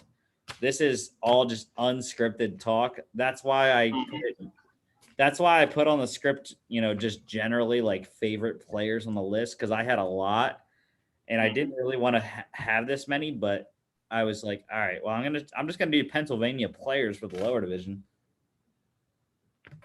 But Pennsylvania historically was a really good football state, especially at the college level. So I apologize for being very long today, people, even when we were half an hour late. But we want to recognize these people, these Pennsylvania people, even though I'm the only one from Pennsylvania. But Chris has a stake in Pennsylvania because he went to ESU, so that's fine. Yep. There's not any ESU players on here. As you probably know, Chris, the ESU was crap at football. So yeah, of course. Except in the 90s and the early 2000s, we were actually good. Mm-hmm. But obviously we did not pay attention at that point. But we're going to keep rolling. Next guy, Kenneth Marowski, Carnegie Mellon, linebacker. 1981 first-team All-American, 1981 first-team All-Conference. He was also the 1980 second-team All-Conference. Two-time defensive captain, 243 career tackles, and 9 interceptions. That's the funny thing, too, about all these Pennsylvania people. You can spot a theme. They were all in the 80s and 90s, 70s and 90s, people. Pennsylvania collegiate football has not been good since the 80s and 90s. So, I should say not Pennsylvania football. Below FBS, Pennsylvania football has not been very good. Villanova, they've been the best. FCS. I have not heard of. You got Bloom and Shippensburg, I guess. Those have been good at the Division II level. Kutztown has been there too, but yeah, we haven't had any Hall of Famers. There is one guy from Shippensburg though, and I don't know why I'm blanking on his name, but he should be coming up in the next couple of years in the College Football Hall of Fame ballot. But anyways, next guy. I keep getting off track. Martin Peterson, Pennsylvania, UPenn, offensive tackle, 1986 first-team All-American, also was first-team All-ECAC that year. I guess that was before Penn joined the Ivy League. I have no clue when they joined the Ivy League. I would assume it was probably in the 90s. But three-time conference champion of the ECAC back when Pennsylvania was very good in the 80s. UPenn was fantastic at football. Anyways, Martin Peterson though. Next guy, Joe Skladany, Lafayette linebacker, 1981 first team All-American, 4-year starter. He never missed a single game at the linebacker position. That's very tough to do. I definitely know. Just playing inside linebacker in high school in a 4-4. Also, he has the school records in tackles with 532. And interestingly, he has the school record in blocked kicks in a season with 3. He blocked 3 kicks in one season. That's pretty cool. But yeah, Lafayette, we saw them in our spring season a couple times when they were playing some of the higher level Patriot League teams, such as Lehigh, Holy Cross. Holy Cross, obviously the 2021 Patriot League champion. And it was funny because I didn't actually know Holy Cross was in Pennsylvania, but I just saw ECAC. So originally in my list, I had a couple of Holy Cross guys because I thought ECAC was like all Pennsylvania, but I figured out it wasn't. And I looked up where Holy Cross was, and it was in New York. So I was like, all right, we're not doing Holy Cross guys. That's cool. Less guys to talk about. Oh, I forgot to say also, Joe Skladany. He was a team captain, 2-time team MVP, and also he led the Lafayette defense to the 2nd defensive rank in I'm not sure what division they were in 81, but in 1981, Joe Skladany helped Lafayette get to the 2nd nationally ranked defense in whatever division they were. Did you have something to say, Mark, about try putting Twins to bed. I just did it over the phone. Gary McCauley, Clarion tight end? I mean, he's no Tony Gonzalez. 81. He has the school records in receptions and receiving yards. But he's got some good hands. I thought that's the guy that you said about. So that's why I went back to him. I don't know. Jason lost internet connection, so we lost Jason. He said he's going to try to get it back on, but we're rolling through here. Next guy is Paul Smith. Just fantastic name. Just anytime you have a Smith, Paul Bunyan. Paul Smith. Paul Smith, another Gettysburg guy. He was a return specialist at Gettysburg, 2-time first-team All-American as a kick returner and a punt returner. Set 3 NCAA records. Don't know what those are because it didn't say on the freaking NCAA ballot page. But he does still hold one record in the NCAA. 527 all-purpose yards in a game in 1999. He was the 1999 Centennial Conference Co-Player of the Year. Also a 4-time All-Centennial Conference first-team player, Paul Smith. That's pretty tough, man. 527 all-purpose yards in one game. That's tough. That's a lot. Uh-huh. He can pass for that many in today's game.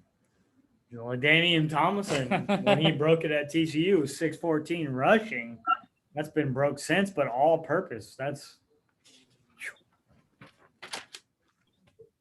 all right. Let's go to Westminster. Brad Tokar, Westminster running back. That is Division III. I believe they were NAIA originally, like it says here.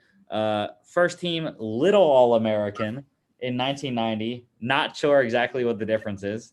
But that's what it said again on the NCAA page. I think they had less teams. Like it was, you only had, one team for Division I, one team division.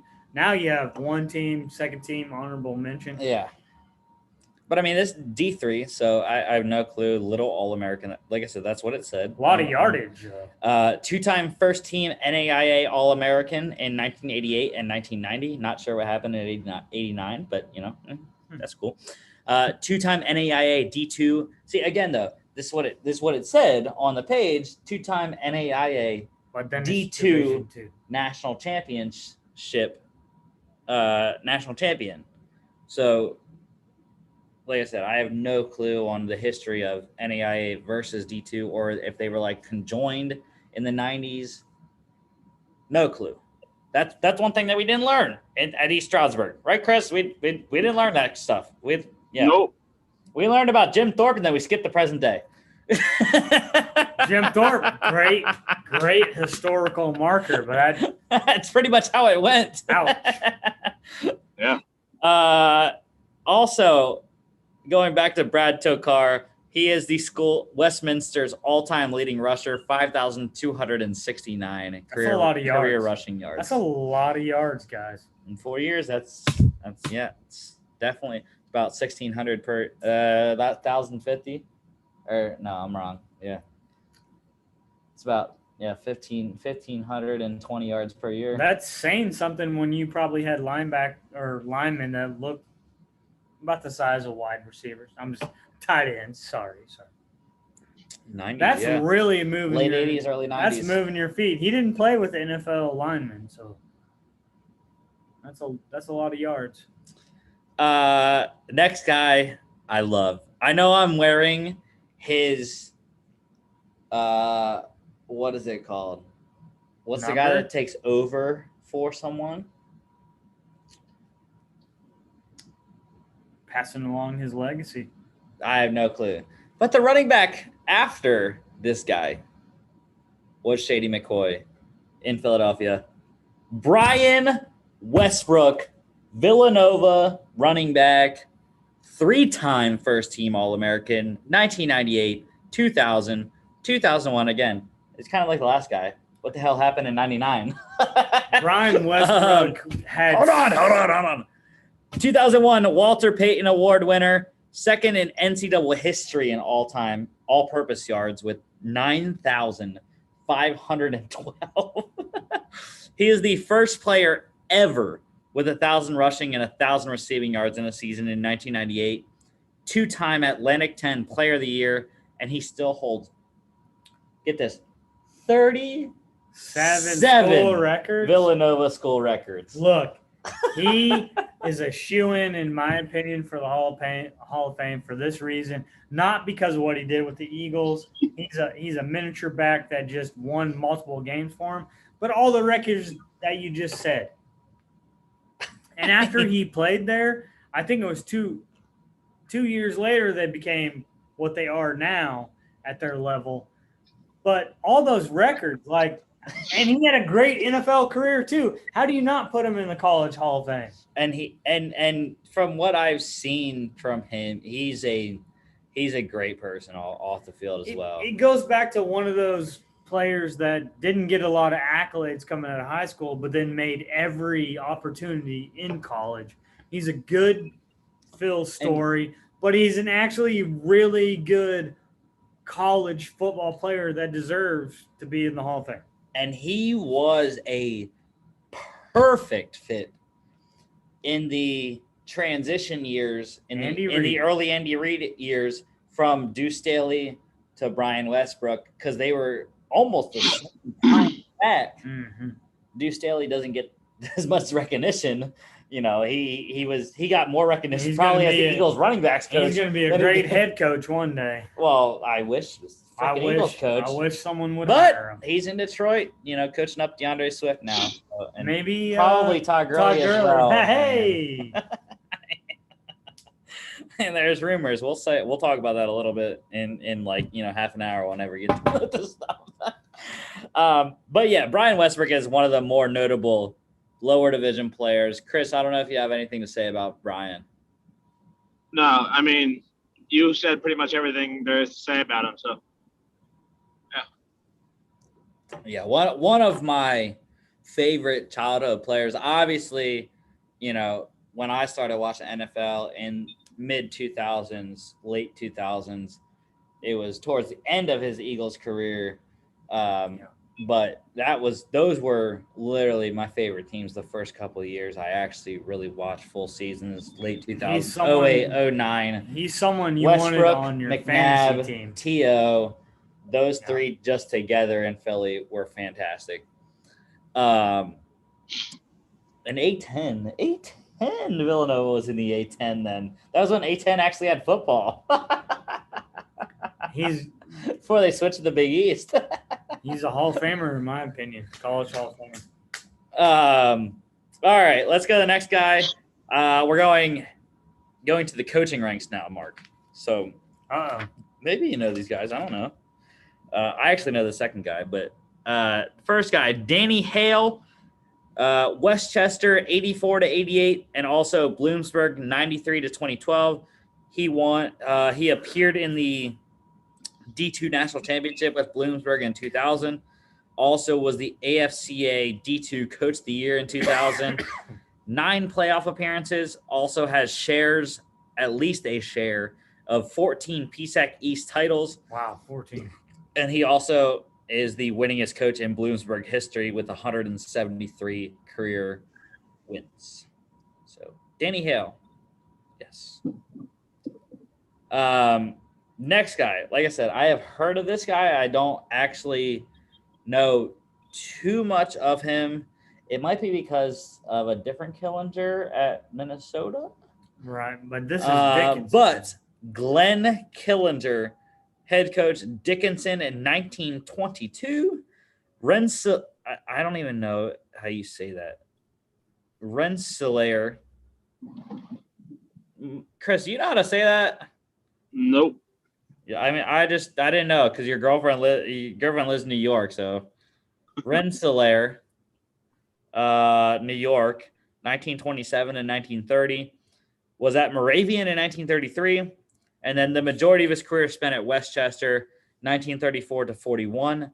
Took a break for 4 years, 1945 to 1959. I would assume that is wartime. Yes. 42 to 44. I do know him as a coach that served just like Ted Williams and people like that. Yes. So winningest head coach in Westchester history. He is actually already in the College Football Hall of Fame as a player. Now he's have no clue when he played because he started Right. coaching in 22. So he had to have started playing in like 1900. He must have been playing at schools like football. I would assume he in I would Penn assume and he Yale played and at I would Harvard. assume he played at Dickinson because he Dickinson, coached yeah. he is also in the Pennsylvania Sports Hall of Fame. Obviously, three out of his 4 schools he was coaching in Pennsylvania. Westchester, like I said, the most. That's a really his cool career. history right there. And also 37 years as head coach, 1 losing season. Wow. I mean, that's absolutely crazy. Like I said, Jari Killinger oh yeah, was Minnesota. head coach before. That's where I remember Killinger. But I believe I do remember Killinger. No lineage. Complexes. Right. I've only been to Westchester once, but I believe there is a complex named after Glenn Killinger at Westchester. That's some cool history, guys. That's cool history. So, yes, I mean that's just The game crazy. of football. Like I said, I mean, like you question. I don't know how many guys get in. I have no clue because they showed the eligibility rules, but they didn't say how many people get in, unless I just didn't read close enough.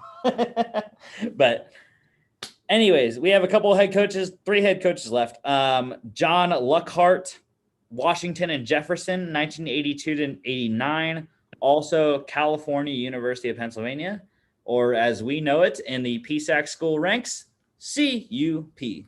2002 to 2011, 14 conference titles, 16 NCAA D2 playoff appearances. Actually, I don't know if that's all D2. That's my bad. Washington Jefferson is not Division II, they're Division III. But yeah, 16 career NCAA playoff appearances. Led Washington and Jefferson to the Stag Bowl in 1992 and 1994. I am not exactly sure what the Stag Bowl is, but that's what it said on there. Also was the national runner-up in both 94 and 92. If that was with Washington Jefferson, so that is the Division III runner-up those 2 years. 1992 AFCA D3 Coach of the Year, also is the winningest head coach for both schools. California University of Pennsylvania and Washington and Jefferson. So good for John Luckhart. Big accolade. Next guy, George Mihalik. The only one school for this guy. Slippery Rock, 1988 to 2015. So Chris and I's sophomore year, 2015. Winningest coach in Slippery Rock history, 22 winning seasons in 28 years as head coach there. 6-time PSAC Coach of the Year, 8 PSAC West titles, 6 NCAA playoff appearances, and also in his final 3 seasons, undefeated at home, 17-0. That's pretty crazy. That's your last 3 years. Usually, you have a peak, and then your last couple of years you decline as a 100%. Coach. You see that with even Roy Williams and Coach K. Slippery Rock, Matt Adams, longtime Cardinal playoff hero.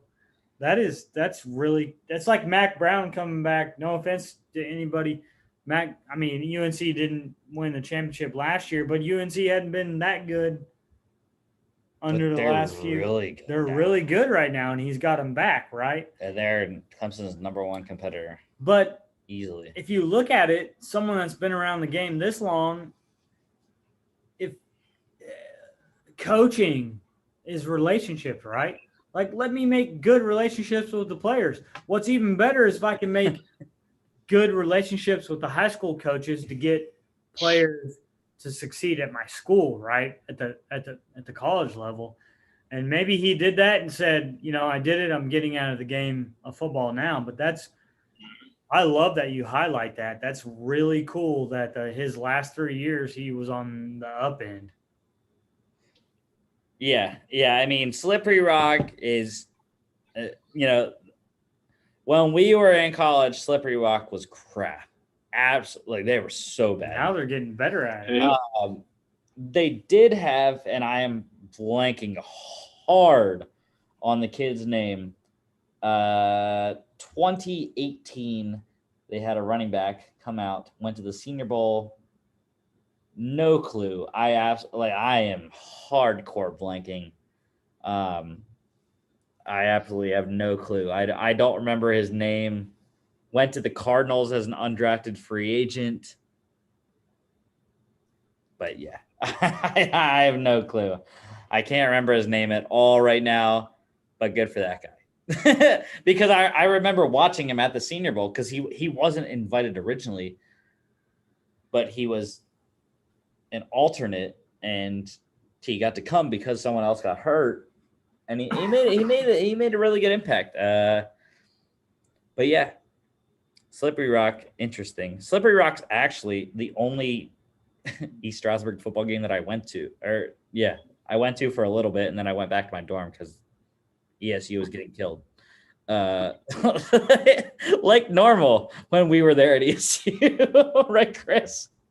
Yeah, the only games I went to when we were there were the homecoming games, which they always were the games that we were supposed to win. So I actually saw some decent football from us, but yeah, we weren't the greatest in football. Well, yeah, I never went to the homecoming games because I had my friend named first name Bud, last name Light. That was a part of the fraternity's festivities.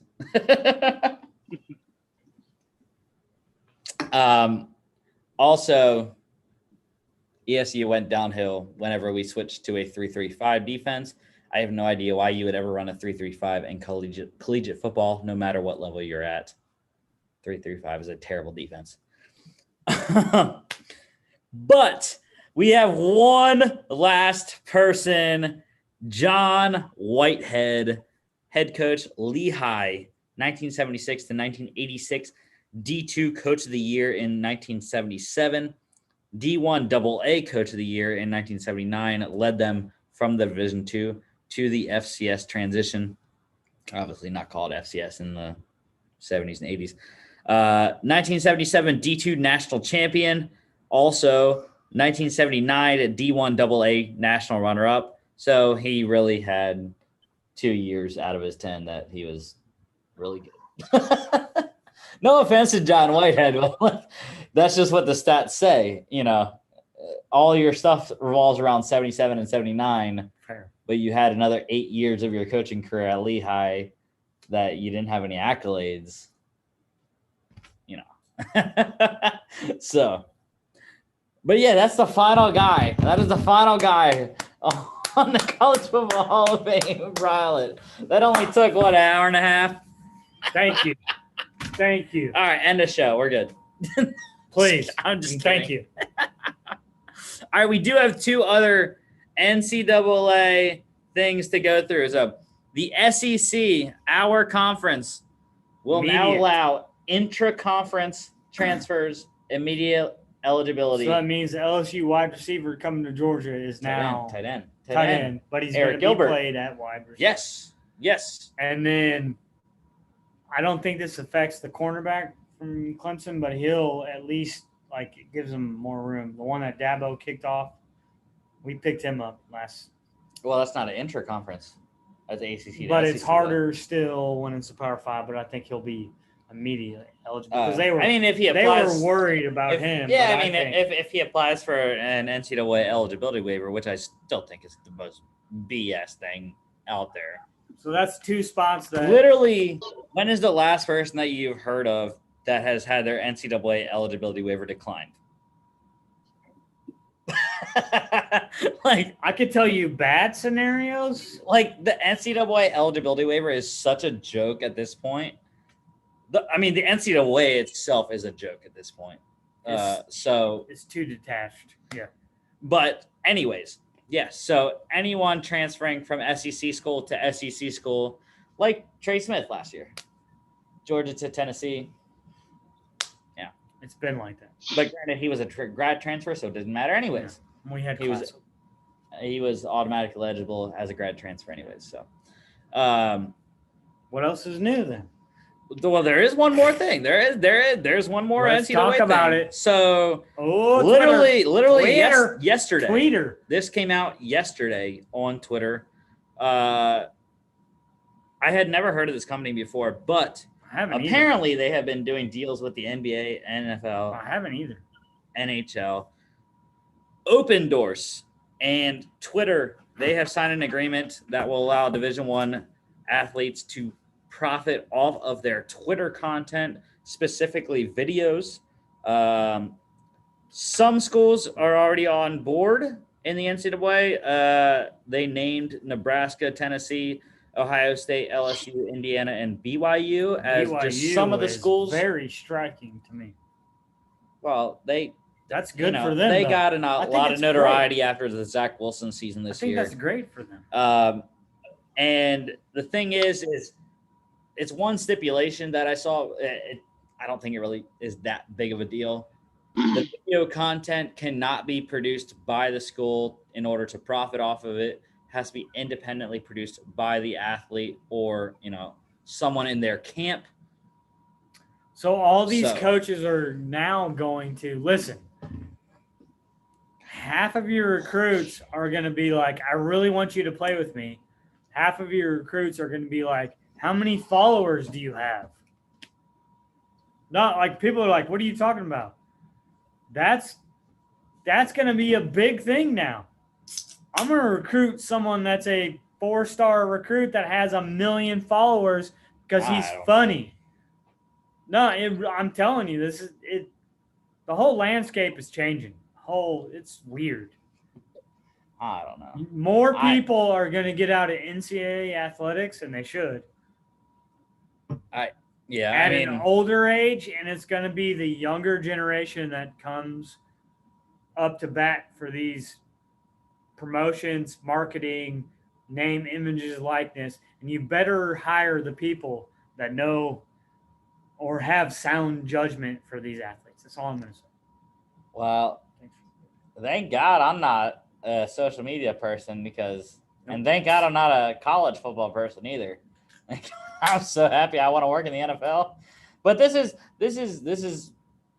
just adding to the reasons why I would rather work in professional sports than college, because the number one reason why thank God before that I would tell people why I would want to work in professionals versus college is because the NCAA has way too many restrictions. And now it's not that they have way too many restrictions. It's that don't have the best too many. I don't know where the hell Chris just went, but there's too much stuff now. You have to have the best interest of the student athlete, which is your product, and you should make your product the best. Right. And that's what I love, diversity, equity, and inclusion.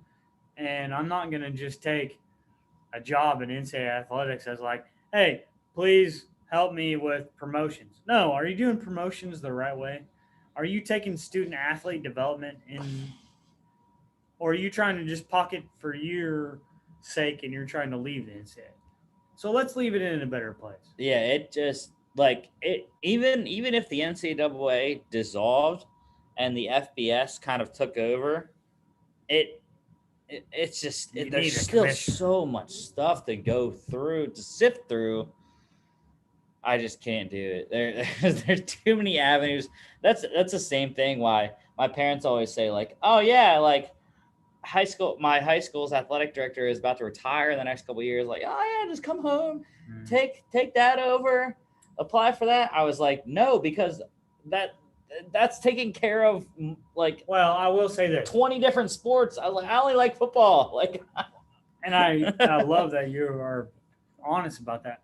But I actually think that more people can make a difference at the high school level to get people to the professional level, because the NCAA is so bogged down and exaggerated and wrong that we need more people at the high school level that have at least been at the college level and say, I'm gonna teach you what a recruiting trip is gonna be like. This is this is this and this.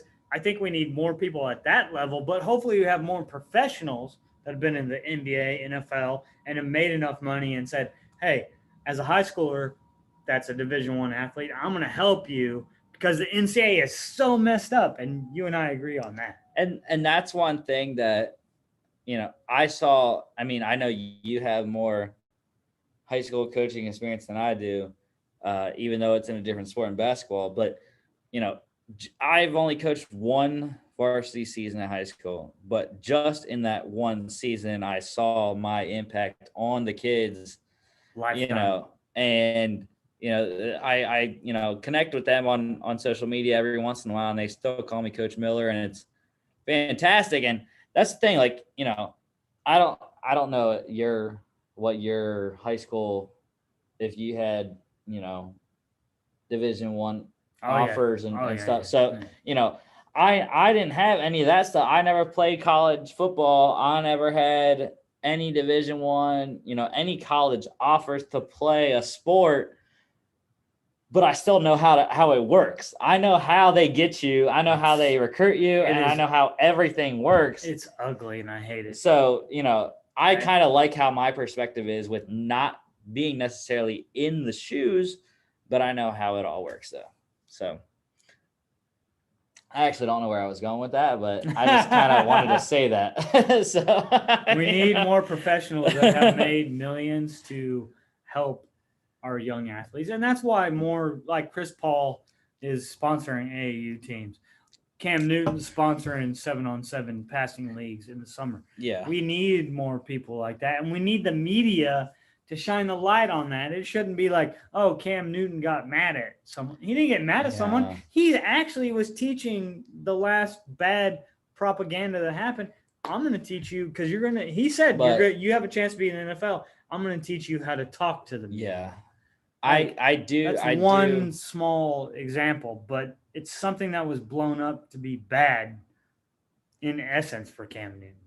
Yeah. I mean, no offense to former college players or NFL players. As a person that hasn't played collegiate football or pro football, I do get annoyed, though, however, on the attention and the amount of programs that get tailored to former athletes. I don't know if that's making me look like a bad person or not. I really don't care. If people that know me know that I don't really care what other people think about me. So as the founder and CEO of this podcast, I really don't care how this looks. But yeah, it's actually ridiculous how many, like there's a scouting school at the Senior Bowl that they're starting this coming year in 2022 that is specifically for former pro and Division I college football players. So if you are not a former pro player or a former Division I college football player, you can't go. Which, when I first saw that, before I read the details, I was like, oh my God, I would pay anything to go to this scouting school, because the Senior Bowl is one of the best scouted events that there is. But I don't fall into that category, so I can't go. It's like I said, it's sort of like, you know, everything that D1 athletes go through. Well, but you know, it's so here's something I would I don't know if it's along the lines, but I'll tell you, like, and people are going to get mad about this podcast being too long, but that's fine. We haven't been together in a long time, and it's the summer. We've got time. When people talk about like minority hirings, right? And there's an issue with minority hirings, and there's an issue with that. And I'm a white male telling our audience this. There's a reason why that happens, and people don't talk about it. It's a family business. And people say, what are you talking about? Let's look across all of sports. You look at, like, Sean McVay is great with the St. Louis Rams, right? Grandfather got in the he's a great coach right now, but he was a candidate that no one thought about was going to get hired for the Rams. Well, he's a family lineage. You have the Ryans, you have all these, and so you look at the stars of NFL and NBA and basketball. Like LeBron James didn't have a dad that coached before him, but he's starting a lineage, and that's what I love about LeBron James. He's starting I Promise School, and his son's a really good basketball player. Let's say his son isn't a great NBA player, but his son's going to have enough knowledge to be an NBA coach one day. So he's starting a lineage, and that's why you don't have these minorities getting started in these coaching positions, because they didn't have a family. These families, if you look back, were white families like anything in America. And like Tom Crean's bringing in his son, who was a baseball player, to be a coach at Georgia. You know, Bruce Pearl, great Final Four at Auburn, was great at Tennessee in Division II level. But his son has done nothing in basketball. He's never been a good basketball player. But he's a top assistant now. And Bruce Pearl is a great person. If you ever meet his son, he's an entitled prick. I said that on this. Run it on ESPN and ask anybody else. His son doesn't deserve what he's doing. I would say specifically NBA is the only major professional sport where you see an actual diversity at the head coaching level, because especially, you know, hockey is my second sport. Players and coaches, you do not see a lot of diversity at all. Players, a little bit. Coaching, I don't actually think there's anyone that's not white at the head coaching baseball level. Look at baseball. We get so many people from Central America. I love Albert Pujols, right? I love Yadier Molina. In my opinion, the greatest catcher that I've ever seen besides Pudge. And I mean, I was a little bit for Johnny Bench, but like the Benji family, they have 5 catchers in their family. They're finally getting respect and getting into the coaches' ranks. How do you not have more? How does Jose Akindo not have a head coaching job in professional baseball? Like, there should be more Central American people that have a pipeline down to where they're from and that are better at baseball than you and I, or our color skin can be that. And it's a family thing, and no one talks about it. Everybody wants to talk, what are the right hiring practices? What are the right questions? No, it's a family tradition when it comes to football and baseball and basketball. Well, let's break that barriers, because what of our star player? Bo Jackson should have multiple family members. Herschel Walker, if it's a family tradition, because those were the best running backs and athletes, but we're not hiring those because they're dads weren't a coach at one time? This is ridiculous, guys. Come on. And that's what, and no one wants to say it. Let's say it on TV. Someone should play this on ESPN. That's the real reason. And why isn't Jay Williams getting an opportunity to be the Duke head coach, but John Shire is? Okay, he looks like Coach K, but he's 34 years old, 38, whatever it is. Yeah. Jay Williams has more knowledge out of anyone, and he's a commentator and would have more, and he would get mad at me for saying this, but Jay Williams should be the head coach at a university at this point if he wanted. Yeah. I shouldn't answer for him, and he would get mad at me and probably call me. But Jay Williams is smarter than anyone as a point guard and as a commentator, and he should be an NC. Jay Billis should be, even though he's white, should be Mark Emmert's position. He's a lawyer from Duke. He knows what it takes to change the NCAA landscape. Someone hire him, please. Fire Mark Emmert, please. Yeah, and I may or may not get burned by this, what I'm about to say, as far as future opportunities go. But, and I actually just lost it right when I was saying that. That maybe karma. I don't know. Oh, no, I remembered it now. See, we're good. Staley should be a head coach. But that actually is one of my underlying goals in the NFL is if I get to a spot where I'm hiring people, it's to stop the old boys club mantra. We have it at Georgia. The thing is, and this is the last thing before we move on to the NFL. I know it's been a long show and we're not even at the NFL news, but you should literally hire the best person for the job. Doesn't matter what the hell they look like. Doesn't matter what gender. I don't give a shit. And, it takes a lot for me to actually swear on this show. Granted, it takes probably a lot of beers too today. But, yeah, it's ridiculous. Like I said, it's not a goal that I put out there to many people, but I've known for a long time how the NFL works, and a lot of people, good old boy, a lot of people that there's a lot of positions that a lot of people are in that right now in the NFL that don't deserve those positions and did not work a day in their life to get to those positions. So now I'm not, I'll stop it there. I'm not going to keep going on a rant. So anyways, you don't want to make this any longer, but I can tell you people that are highly qualified to be in positions that should be in positions. Anyways, let's go to the goddamn NFL news. Holy crap, we're there. I knew what the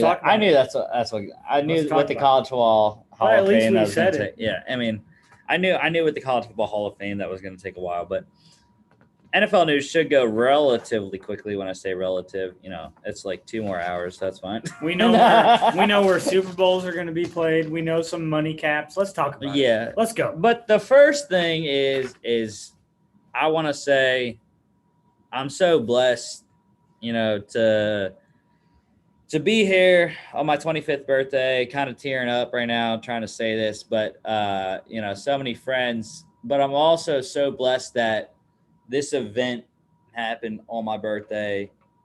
Greg Olson's son, I believe his name is TJ. It's amazing. Just today, they got a heart donor for TJ. He's 8 years old. I haven't really followed Greg Olson's personal life that much. I have known, though, that his family has been dealing with his son's heart issue, his son's whole life, ever since he was born. And they finally found, I'm literally trying not to look at the camera because I know if I look at the camera, I'll cry actually. But, it's just crazy that, They found a match. That it this was week. today. It was Yeah, today, though. Like, of all days, like, if it would have been yesterday, I wouldn't be crying. But it was – I don't know if it's – obviously, it doesn't have to do anything with me. It's not about me. It's about him. But like I said, I just feel so blessed that it occurred on the same day as my birthday. And, yeah, that's really all I had to say about that. So, yeah. I'm trying not to. If you haven't read the story, go and read the it, story about his son, about being a coach and being a professional athlete and being in his son's life as much as he could. That is not taken away from other athletes, but he's been there more than I think what professional athletes have to take away from their family. If you're a coach or an athlete, it's a 24/7 business. And he's coached his son. He's been there. He's taken time off. And to get the call that they have a transplant is amazing. And they're a great family. And some people argue it took money. It's not, because their family gives so much back to children's hospitals that it's enriching other people's lives as well. right, but it's just like anyone. I mean, you go on a transfer list. I mean, and the thing is like, what I don't know if people know or not. Like I'm not an organ donor. Like that's just a personal choice that I'm not an organ donor. And I mean, it makes me feel like shit when stories like this come up, but it's just, that's my personal choice and I had the right to do that. So, you know, maybe people won't like me for that, but that's fine. I don't care. I don't need everyone to like me. I don't like you. So next, I already knew that. All right. But like Mark alluded to earlier, we do know the date of Super Bowl 57 in 2023. It will be held at the Cardinals Stadium, State Farm Stadium, February 12th, 2023. And I don't know the exact number. I believe it was the second latest? Oh, what? Third latest Super Bowl ever? Kickoff time? No, like date. Oh, yeah. I don't remember what, it's like the what third number. or fourth. Was it the second or third latest ever Super Bowl date? I thought you were talking about how many times it's been hosted there. No. I know Arizona is now joining New Orleans, and I think there's two, LA, and New Orleans. There's one more, right? I want to say Tampa Bay, but I'll be so wrong. No, you might be right though, because it's that have hosted it four times. It's now. A great weather down. It's another stadium that hosts and I mean, luckily Arizona's got the indoor, mm-hmm. So you don't have to. Even though it's February, you don't have to. Arizona's still friggin' 80 degrees in February. Yeah. So, but anyways, let's go to the next one. Couple NFL rules that are not official yet for 2021 season, but like I wrote on the script, all signs are pointing towards keeping these from the 2020 COVID season. It is the IR and the practice squad rules. So first thing about those, there's no limit on returning players from IR, no limit on amount of players. Originally before 2020, it was you could get two whole season. You could only return 2 players from IR. So yeah, no limit on number of players returning. Also, it is a minimum of 3 weeks versus the original 2019 8-week minimum for IR. So, that helps.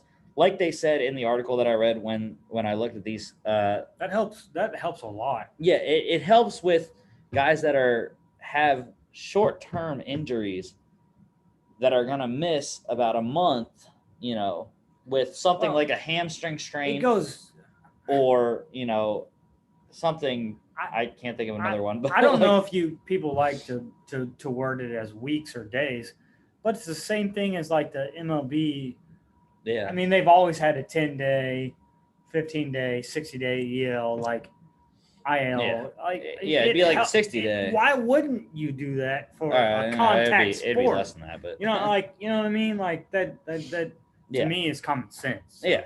But like I said, it's like hamstring strain is the number one thing I can go to, like, because that takes weeks to come back from. So 3 weeks is minimum for IR now. Let's say you have turf toe for 2 weeks.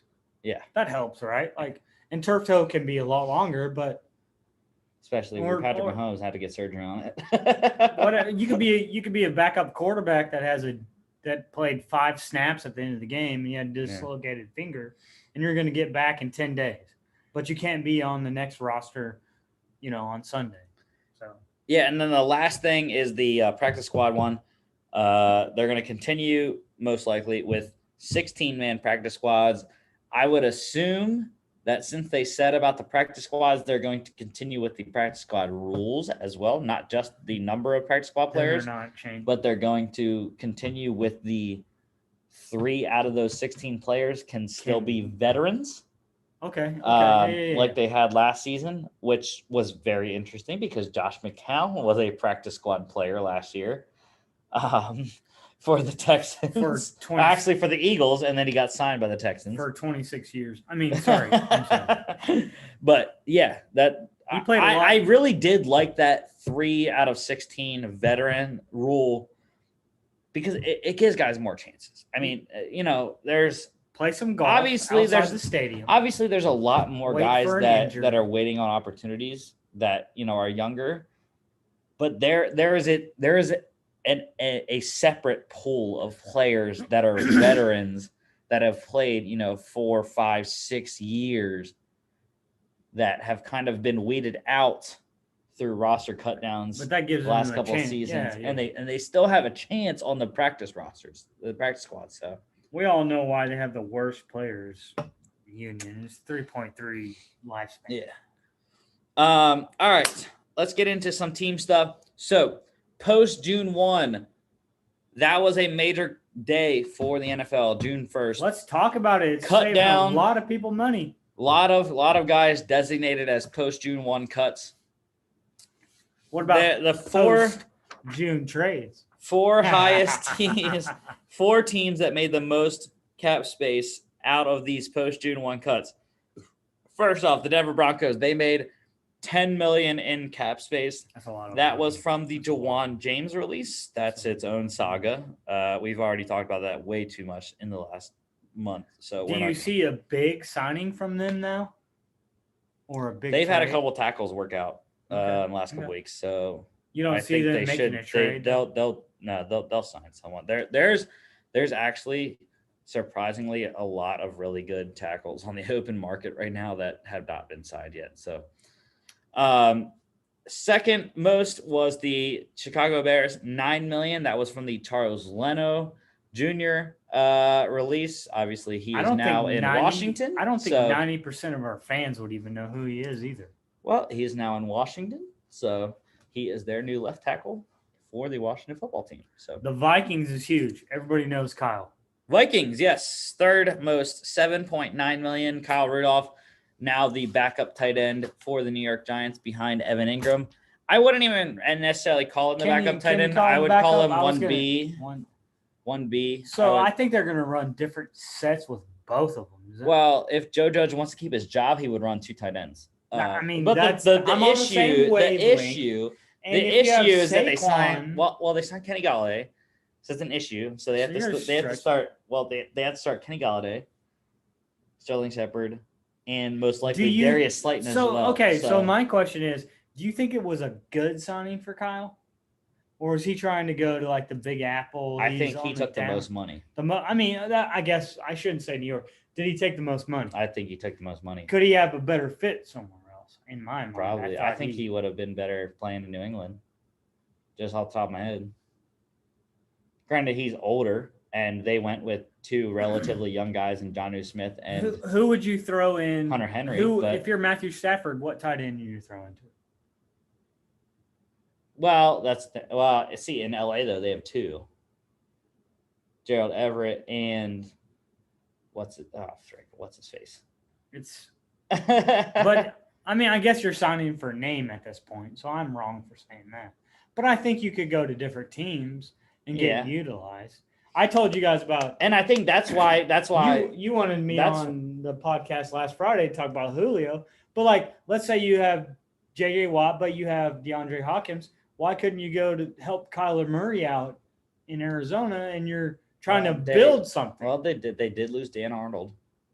I just think there were smarter. Well, yeah, that's the thing. I think that, and I lost it. This is the second time I've lost a thought. I need to stop drinking today until we go downtown. You played golf. I didn't. I would have beat you and took your money. No, but there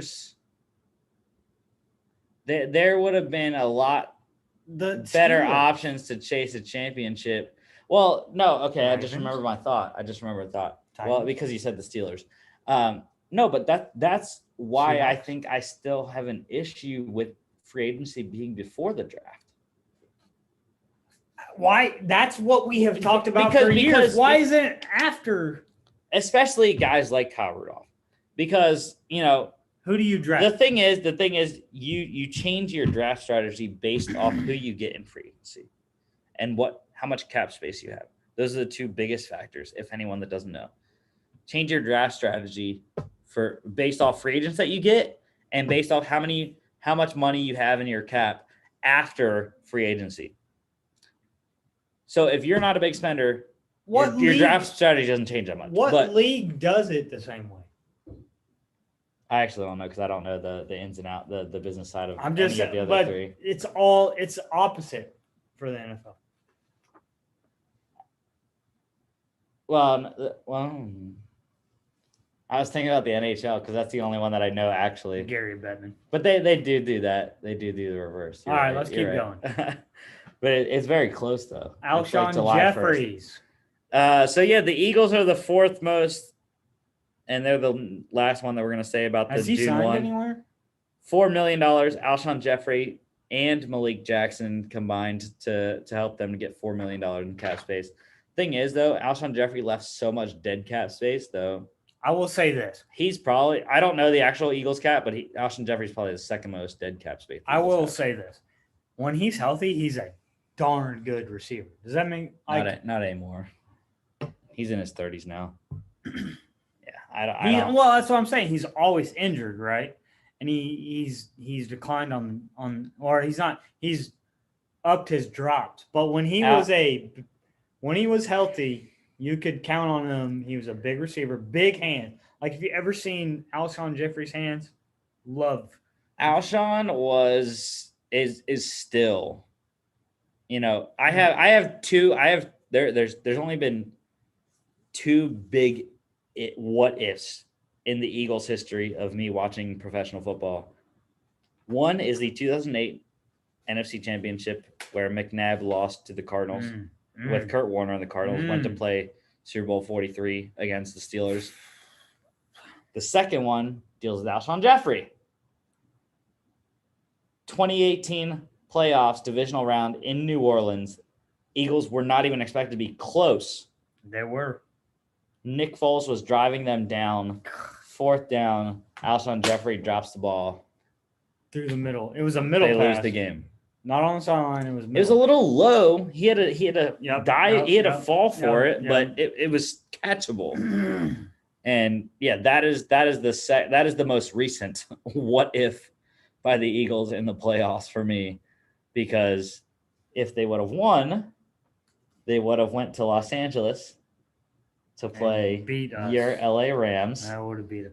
And for a chance to go to back-to-back Super Bowls. Does anyone scared of Jared Goff? No. And the thing is, would have been interesting because they would have played the fucking Patriots in the Super Bowl if they would have beat the Rams. They would have won that year. If we had a quarterback, for the second straight year, they would have played the Patriots. And they would have beat them because the Patriots only put up 13 points, guys. We just needed one quarterback that could make some throws.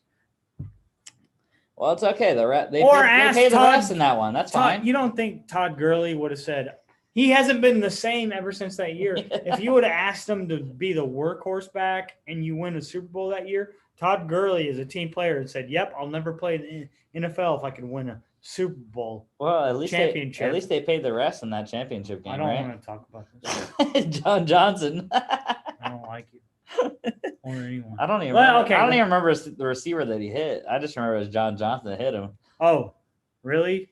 I really don't remember the receiver that he hit. Chris probably knows, but I don't know where Packers he went. signed who? So, God, stop. couple restructures here. So the Packers early in the offseason, they re-signed Robert Tonyan to his restricted free agent deal. But when they did that, they restructured his deal. So 1.8, 1.9. 2.34 of his 3.384 million came in as bonuses.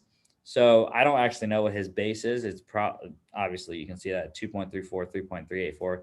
Probably around $1 million is around what his base salary is, $900,000 million for this year. But it prorates 4 voidable years. That means it spreads the cap hit for his $2.34 million bonuses over 4 total seasons. Helps the cap. Doesn't help them but if they can't keep Aaron Rodgers. All $2.34 million is guaranteed, completely guaranteed.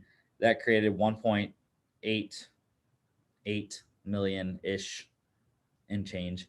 1.787 in change in cap space. Packers have created $4.4 million in cap space the last 2 weeks. Do something For who? I wonder. Do something. I wonder who they're creating cap space for. Julio Jones. But anyways, if anybody's raising their hand, I would love to throw to him.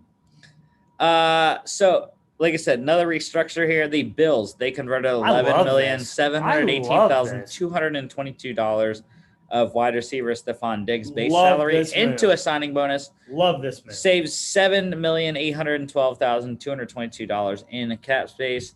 Again, wonder who the hell is that for? Why would you not? That's like for a different this? guy, though. That's for a different guy. Why would you not like this move? You have them as your Super Bowl team. Am I wrong or am I right? In this early. That That doesn't mean when the season starts that you're gonna stamp it. But is that there's a wager? There's a wager in there. Is that not great for a young quarterback who had a great season? Who this wide receiver changed your landscape, and now you're saving $7 million to make your team better? Why wouldn't you like it? Again, I'm not wearing his jersey. I wore his jersey last Friday for the NFC East draft review. But we know who that $7 million is for, though. It's a one tight end in Philadelphia whose initials are ZE, and who has a hot wife. Oh, she is. She's gorgeous and she's an athlete. Julie Ertz. I was gonna say 2-time. I don't think she was. I think she's only won it once, though. 1-time World Cup champion. I don't think she was there when they won their 3rd one. Don't care. She might be a 2-time, though. Great move. I have no clue. She is in Zach Ertz's age range. She is in her 30s too, just like great Zach Ertz. Move by the Bills. You know what? I have Zach Ertz. I have one fame to claim. One to claim? Yeah, one claim to fame. With Zach Ertz. I was at the Super Bowl parade, right? In Philly. And he flipped you off. And he walked right in front of me. That's my claim to fame. But I didn't get a video of it because Jason Kelsey was crowd surfing behind me. I love Jason So I Kelsey. looked behind me with him and his bummered outfit. Is not both the Kelseys just great people? They love to win. They love to treat people the right way. But let's talk about something before we move on. Bills coach, unheralded, just amazing. The culture that he's built. He's came from the Panthers to the Bills, been competitive ever since. Great. All right. God, why is Chris not back on, dude? We have a Jets thing for him. We have actually 2 Jets things for him. So, Jets left tackle Mekhi Becton. He has plantar fasciitis. I feel for you, Mekhi. I know how that feels. I have never had long-term plantar fasciitis, but every once in a while, my left foot, if I step wrong, it'll pinch right in the middle, and I know how you feel, Mekhi. So he's going to be out a couple weeks, not going to be able to participate in mini camp, etc. He'll be good for training camp in late July. That's fine. So also with the Jets, though, they signed Niners defensive end Ronald Blair, 2016 5th-round pick for the Niners. Tore his ACL late in 2019, missed the entire 2020 season because of that ACL injury. But when Robert Saleh gets one of his former players, the first former player that I can think of that has gone from the Niners to the Jets, I know Chris wants one. There's one still out there that I know Chris badly wants to come to the Jets, and he hasn't even taken a visit that has been reported. And for anyone that doesn't know who the guy that I'm talking about is a guy with dreadlocks named Richard Sherman that still has a couple good years to play. So, but yeah, we're not going to talk about Richard Sherman. We're talking about Ronald Blair here, though. Great rotational edge rusher. Really good with the Niners. So, I don't know if you had anything to say about Mr. Blair or not. Everybody said they were going to have a Super Bowl hangover. I just told you guys the 49ers weren't going to be good this year. I told you. I called it.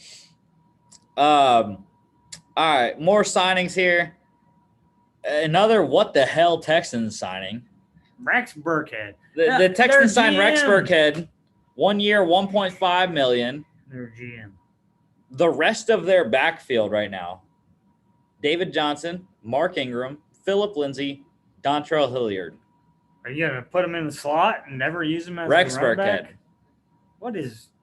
Well, I did see one thing, though, today that said Nick Caserio is moving toward the Patriots, the early 2000s Patriots scheme. Yeah, we can tell. Where it's, all right, we're going to sign all these cast-off veterans for low cost. Yeah. And It then we're eventually going to build through the draft. It's low cost. It is low cost. But right now, we're going to sign all these guys and hope that they work out. Some of them won't make the roster. Some of them will. They can go somewhere else. But again, them and the Raiders are the two biggest what the hell off seasons are they doing? Like, no one knows who they're going to start at any positions. Well, are you going to take the same architect of another team and think that it's going to work somewhere else? The thing is, we've seen New England try to be replicated in, first off, Detroit with Matt Patricia didn't work. Brian Flores in Miami has somewhat worked, obviously as a different type of quarterback in Tua, but defensively, Brian Flores has gotten it there. What's the other? There's another one, isn't there? Houston, Tennessee. Bill O'Brien. Bill O'Brien. Well, Tennessee's got a good defense. Mike Vrabel, yeah. I mean, and he's getting better at offense. Well, Ryan Tannehill is definitely a more comparable quarterback to Tom Brady than Tua is in Miami. There. But we've seen it before. Replicating New England somewhere else does not work. It does not win you a championship. You have to bring your own thing into it. You have to be like, all right, maybe we're not going to be New England. We're going to be the goddamn Houston Texans. Maybe he knows something we don't. I'm just saying that. Yeah, I mean, as far as I'm concerned, let's have 5 running backs. As far as I'm concerned, though, if it were me, I would be like, all right, I don't care where the hell I've been before. We're not going to be any of those teams. We're going to be the Houston Texans, and we're gonna run it like the Houston Texans. We're gonna run how I want to run it. You don't have J.J. Watt. You don't have DeAndre Hopkins. Well, those were shitty trades. You might not have your star quarterback either. We already know this, though. We already know those were shitty trades. I guess he's going to run and the thing is, which I didn't actually watch the interview, but the thing is, Tyrod came out for the first time this offseason and said, I'm happy to be the starting quarterback of the Houston Texans. There it is. Moving on. We'll talk about that later. Down the podcast road. So, anyways, Rex Burkhead to the Texans. No one knows what they're doing. I know one thing for sure. I am not touching any Houston Texan in this freaking fantasy season. No chance. There is absolutely no chance of touching any Houston Texans. Jaguars, though, they signed wide receiver / returner Pharaoh Cooper. I know you know him, Mark. Former North All-Pro. Carolina. All-Pro. Havelock, Freaking North Pro Bowler Carolina. with the Rams. And he's from He the was a place I was fantastic stationed. returner with the Rams. Fantastic returner. Even a fourth receiver was good. I hope that your boy from Ohio State, Urban Meyer, can help him. I'm kidding. I don't like Meyer. I mean, I like Urban Meyer. But I hate think, Ohio State. I like Urban Meyer, though. I think you can use him in the right situations. You know what I mean? I mean, we don't have their depth chart up right now. I don't actually know who their returners are, but that's definitely what he brought in. He got brought in for. I mean, they're not. He's never been a really good wide receiver. So no, he's not big enough to be. Yeah, he's got to earn his money. Special teams. And the thing is, if he can resuscitate his career with Jacksonville, I think that eventually he could turn in a Cordell Patterson type of career. Granted, like you said, he's not as big. Cordell Patterson's freaking like 6'3", 220. So he's turned into a running back / returner. But I don't think he's fast as Meikle or anything. But can he not return punts and kicks? Oh, yeah. And be that receiver to go, okay, we got ETN, we got Tebow, like we're going to throw you down the field. Well, we got your eyes down here, throw it up to Farrell Cooper. Yeah. The Cardinals, they signed corner Darquez Dennard, former Bengal. Whenever I saw this signing, I didn't actually look up. Was he with Minnesota last year, or was he still with Cincinnati? If you don't know, it's fine. I think he started. Like I said, I blanked. No, he started one place. I know he was a former first round pick of the Bengals, and then he jumped. I don't remember where he was last year though. That's so. Anyways, but that is a good signing after losing Patrick Peterson to Minnesota. They needed all the secondary help they can get. The Cardinals really defensively this year are banking on their front seven to get pressure. 100%. Because their secondary is not that good. Everything in the secondary now. Their secondary is not that good. So, obviously they drafted David Collins as well. So their front seven better be damn good. Because they're going to lose a lot of games. Because Kyler Murray can score. It's the with DeAndre, but it's the one team that I want Julio to go. I was telling you that, and you said come on air last week, and I missed it. But anyway, yeah, I mean, everybody thinks they have a decent crazy offense. Obviously, like you said, there's not a lot at tight end, but not a lot at running back either. I know that's why they lost Kenyon. They signed James Conner. They have Chase Edmonds and James Conner, their running backs. So trust me, I know about James Conner. Man cannot stay on the field. Washington football team. All right. Well, before we go there, Patriots, they signed Lions and Bears wide receiver Marvin Hall.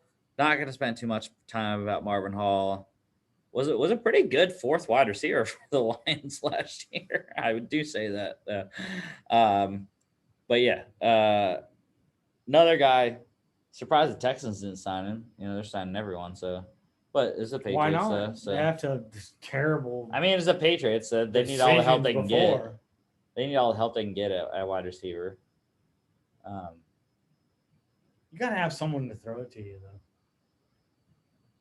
Is it going to be Mac Jones? No or clue. Is it going to be Cam Newton? No clue. Can you use both? Yes. I think you can. Washington football team. Their offensive tackle Morgan Moses, who they released, he visited the Bears this week. Also visited the Jets last week. I know Chris said he would love to have Morgan Moses as the right tackle in New York. I feel like that's where he's going to be at this point. He is a right tackle, though. He's never played left tackle as far as I'm concerned. I don't remember him playing left tackle anyways. So he's a right tackle. Definitely, I think there's more teams that need right tackles right now than there are left tackles. So he will have a market, I think.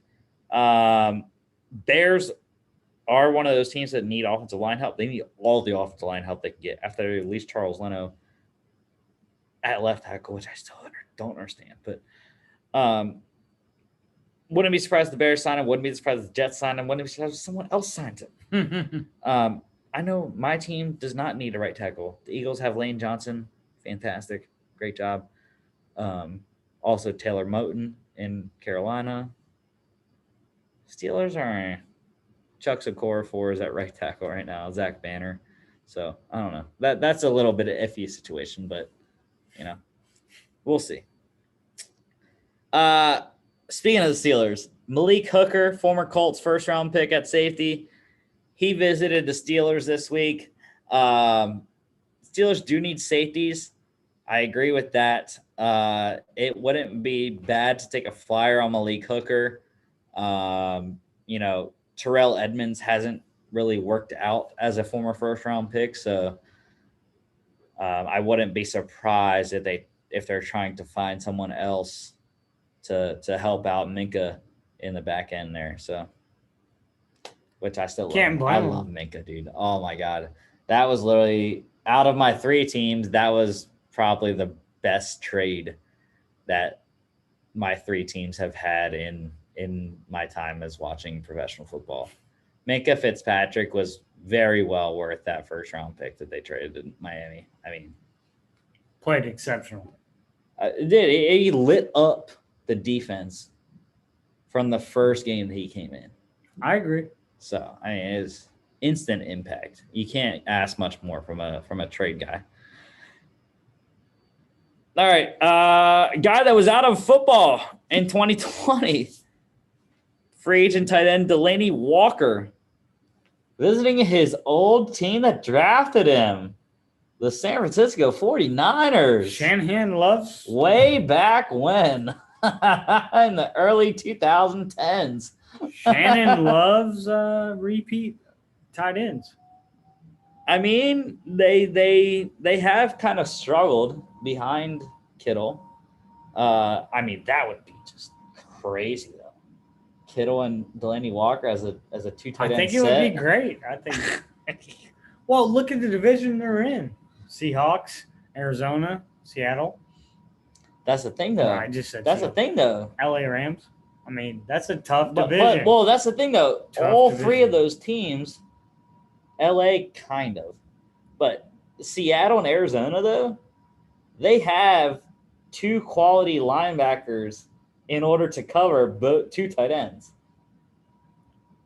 LA, but how are you going to X and O it? I love it. LA needs to get on the board. I mean, they're like the Eagles, though. They've never spent on linebackers, so.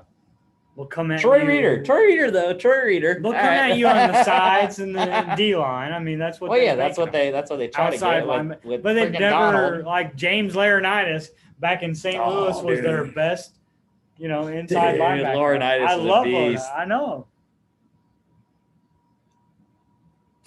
If ever Aaron Donald would take a pay cut and they could sign a linebacker. I'm not going to say anything because I love him, but I'm not going to say anything. If he cut it Pay down, cut. if he cut it down to like $17 million instead of 22, he could spend $5 million on a freaking linebacker. I like your idea. I like your idea. You could do it in the signing bonus and keep it the same. I would just a weight. I'd People don't understand the weight bonus. I'd be like, all right, we're gonna trade Aaron Donald. You give us 5 first-round picks. No, We'll be all right. No. Because you're never guaranteed a good first-round pick. Doesn't matter. You have 5 chances in the first round. No, the Rams would get it messed up. I'm not talking about other. Sneada's done all right. I mean, well, he doesn't draft first-round picks though. He just trades them away for a player. I'm gonna stop talking to you right now. USFL. Let's talk about it. Yeah, dude, the USFL. Holy crap, dude. I mean, I wasn't alive for the USFL. Really? You want to talk about it when I was 1 year old? So I know that Herschel left for this league. The United States Football League is returning. Donald Trump had a team in 2022, which I don't like The thing with the USFL in that just hearing about it right now, and that they're going to come back in 2022, what I would like to know is, were they planning this before announcing it this year? Because if not, there's no way they're going to succeed. Because unlike the XFL, Dwayne Johnson already is a membership owner of the XFL. Right. But the XFL had their 8-game season. I know. Which they cut short. Where did this come from? In 2020. That would be my question. That you're and trying then to ask me. Where the 3 new owners in the XFL bought it. Where did this come from? And then the XFL was like, all right, we're not going to relaunch in 2021. We're going to take 2 seasons. So you're telling me we're going to relaunch in 2022, and then we're going to be fantastic. Reggie White, Herschel Walker, Steve Young, Jim Kelly are forming the league or playing? They played in the USFL. Those were the most notable names. No, I know. Coming out Are they of the USFL. forming it or playing? Because I thought maybe it was a reunion. When you, I'm actually making it a joke. Is this a reunion? What the is going on? So the original USFL played in 1983 to 1986. Mark, see, you had 4 years there. No, I know these players play, but I'm like, is this a reunion? Because it's not. 86, year 5. I'm joking. This is not a 5 reunion. years old in 86. Shut your face. When I talk to you. Hey, in 86, my dad was 16. That's cool. Almost one, thank you. But what they do have, though, is that Fox Sports has a minority stake in the league. But they so bought they're gonna broadcast years the league. ago, though. So they're going to broadcast it. Their contract said if you ever come alive, which is stupid, though, because you know who also broadcasts a spring league right now is Fox Sports. They broadcast the spring league right now. Gosh. So, regardless, like you said, Reggie White, Herschel Walker, Steve Young, Jim Kelly all played in the USFL's original iteration. Me this is a Donald Trump ploy? And like you said, Donald Trump owned a team in the original USFL. He's gonna have MAGA. He's gonna own a team still. He's gonna have MAGA commercials because, well, I don't actually know the legal proceedings, but I do know that the USFL. He's gonna say, "Make football great again." I love that. Make football great again. I do know that the league itself held on to all of its original copyrights to all of the team names. That's the only reason they're bringing this up. So, well, not the cities. They held on to all the team name rights. You're not making any money. I don't actually know which one you can't Donald Trump owned. Was it the Washington Generals? Was that the one? You can't have a amateur football league because you have the NCAA. I'm just going to say that right now. Yeah. Unless your NFL commissioner makes it a point to have some type of 8-game, Well, the thing is, everyone is like, all right, I'm gonna make a spring football league, and we're gonna make the best thing ever. But I don't like it. I thought if you're before the USFL announced that they were returning, I had actually watched a spring league game last weekend. It wasn't the greatest. I didn't know that many players. That's the difference between that and the XFL, because the XFL, I actually knew a lot of players. If you're going to have a league that succeeds, then it's going to succeed with The Rock. And I say that because 90% of males like him, 190% of females like him.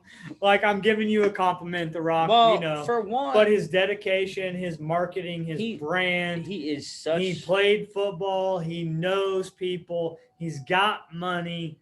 You can make it. What people forget sometimes when actual professional leagues go to sleep for the down season is these things are still events, right? We know that in sports marketing. They're events. They're places. They're community gatherings. He understands that.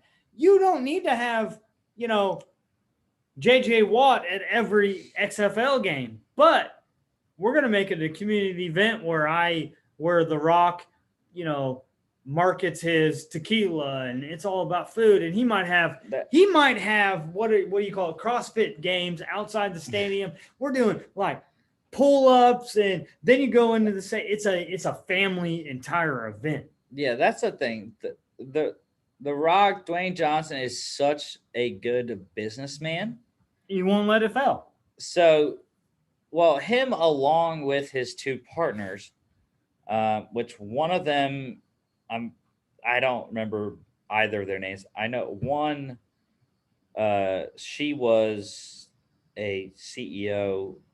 I believe one is His ex-wife actually is the CEO of his Bull. I don't remember what of, but It's yeah. the Bull. I just remember one of the other two partners was the CEO, and she was, but but that's the thing though. The XFL, I think, will be the one that succeeds, 100%. not 100%. just because of the Rock, but because what they had. Former players. I think entertainment. If COVID wouldn't have happened, I don't know if the XFL necessarily would have failed in 2020. They would not have failed. Because as far as I'm concerned, I was all in on the XFL. And then, I was on the cruise when the XFL got shut down, everything got shut down. But, they had actual former players, names. They had all their names. That's the thing. As the GM. That's the thing. If you have former players' names that are playing, that people know. I'm with you. And I don't necessarily think – I think that's where a starting point is. But I think also – I don't know. Maybe this is a pitch to the Rock. I don't know. Maybe I want to work in the XFL. Entertainment. Use the word entertainment. I don't think it is. I wouldn't classify as that. I would classify it as a developmental football league. That's how I like it. But it's still an entertainment. Because what I would do is I wouldn't even start it when they did last year. They started in February, right after the Super Bowl. I would have waited. I wouldn't. I would wait till after the draft. No, I'm saying, I would have waited. I would wait till the weekend after the draft. That's April. You have rookie mini camp that week. You get all undrafted players that don't make NFL rosters. Let's play. And you have veterans that are still not on rosters. It's still entertainment. And you play that weekend. Name me a professional league. First weekend in May, you play 8 games. Name me a professional league that goes to NFL training camp late July. Name me a professional league that's not entertainment anymore. You're right. Why does the NBA as a football why does guy, the NBA have to be 134 to 128? Why can't it be 99 to 97? Right. You're talking about 28, 30, 40 points. That makes the game more interesting. Right. And it's just as a football guy. The same. It's baseball. Like, why does it have to be so many strikeouts? Why does it have to be so many home runs? Why can't we put the ball into play and just watch sport? As a football guy, I would I would not classify it as entertainment. I understand. I know it is. I don't want it to be entertainment, but no, it is. And I hate that. But yeah. Because now you have to you have people that want to be GMs that are really smart about it, but then you have to have people that are like, we've got to get the most fans in the stands, and it's all entertainment, and no one knows anything about this sport anymore, and that's what we're going. Why can't we have a mixture of both people? Why can't The Rock hire you? Why can't The Rock hire? Are you gonna pitch to The Rock to hire me? Is that what you're doing? That's what I was trying to do. Oh, I'm too smart. I'm just kidding. Please, Dwayne. Yo, if you never had his tequila syrup, put it on your pancakes, please. Mr. Johnson, I would love to work for the XFL. And if you don't know the tequila syrup, you need to know. I will drink your tequila as much as possible if that means I get to work with you in the XFL, Mr. Johnson. This is true. You got to survive one lift. One lift with them. All right. I'm good. I can do that. I'm a power lifter. That's you're gonna fine. Die. I'm short, but I can do that. My money's on the Rock. But yeah, dude, that is I don't have a list for that, so we're gonna Happy birthday. It is summer week 4 next week. We get to go to sleep. I'm gonna eat some shrimp and go to We are bed. going pre-gaming. It's going to be fantastic. Don't forget to follow us here on all our social media at FAA Podcast on Instagram and Twitter, as well as FAApodcast.com. That is our website, dude. I don't know if you've seen our Smell Memorial what the Day rock's stuff. cooking. I don't know if you've seen our Memorial Day stuff, our July 4th It's stuff. nice. It I is haven't seen the July absolute 4th. fire. Our Memorial Day stuff has this logo behind us here. And our July 4th stuff has our American flag logo. Those Go Navy. fantastic. We can have the Navy one on next. We have We're going Navy Army game live next we have year. a Navy logo. I'm just saying. But yeah, don't forget to follow us there as well on Spotify. We appreciate all the love. I especially appreciate all the love today. Thank you, every single person that has wished me happy birthday. Quarter century, Marcus. Stop lying to people. You're 35. Oh man. You're 35. I know I shaved so I don't look 25. I know. It's great.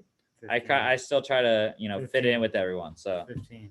in a college town though. Once I get I to will Milwaukee, be maybe picking I'll... you and your friends up tonight. All right. Sounds great. Like I said, I appreciate y'all and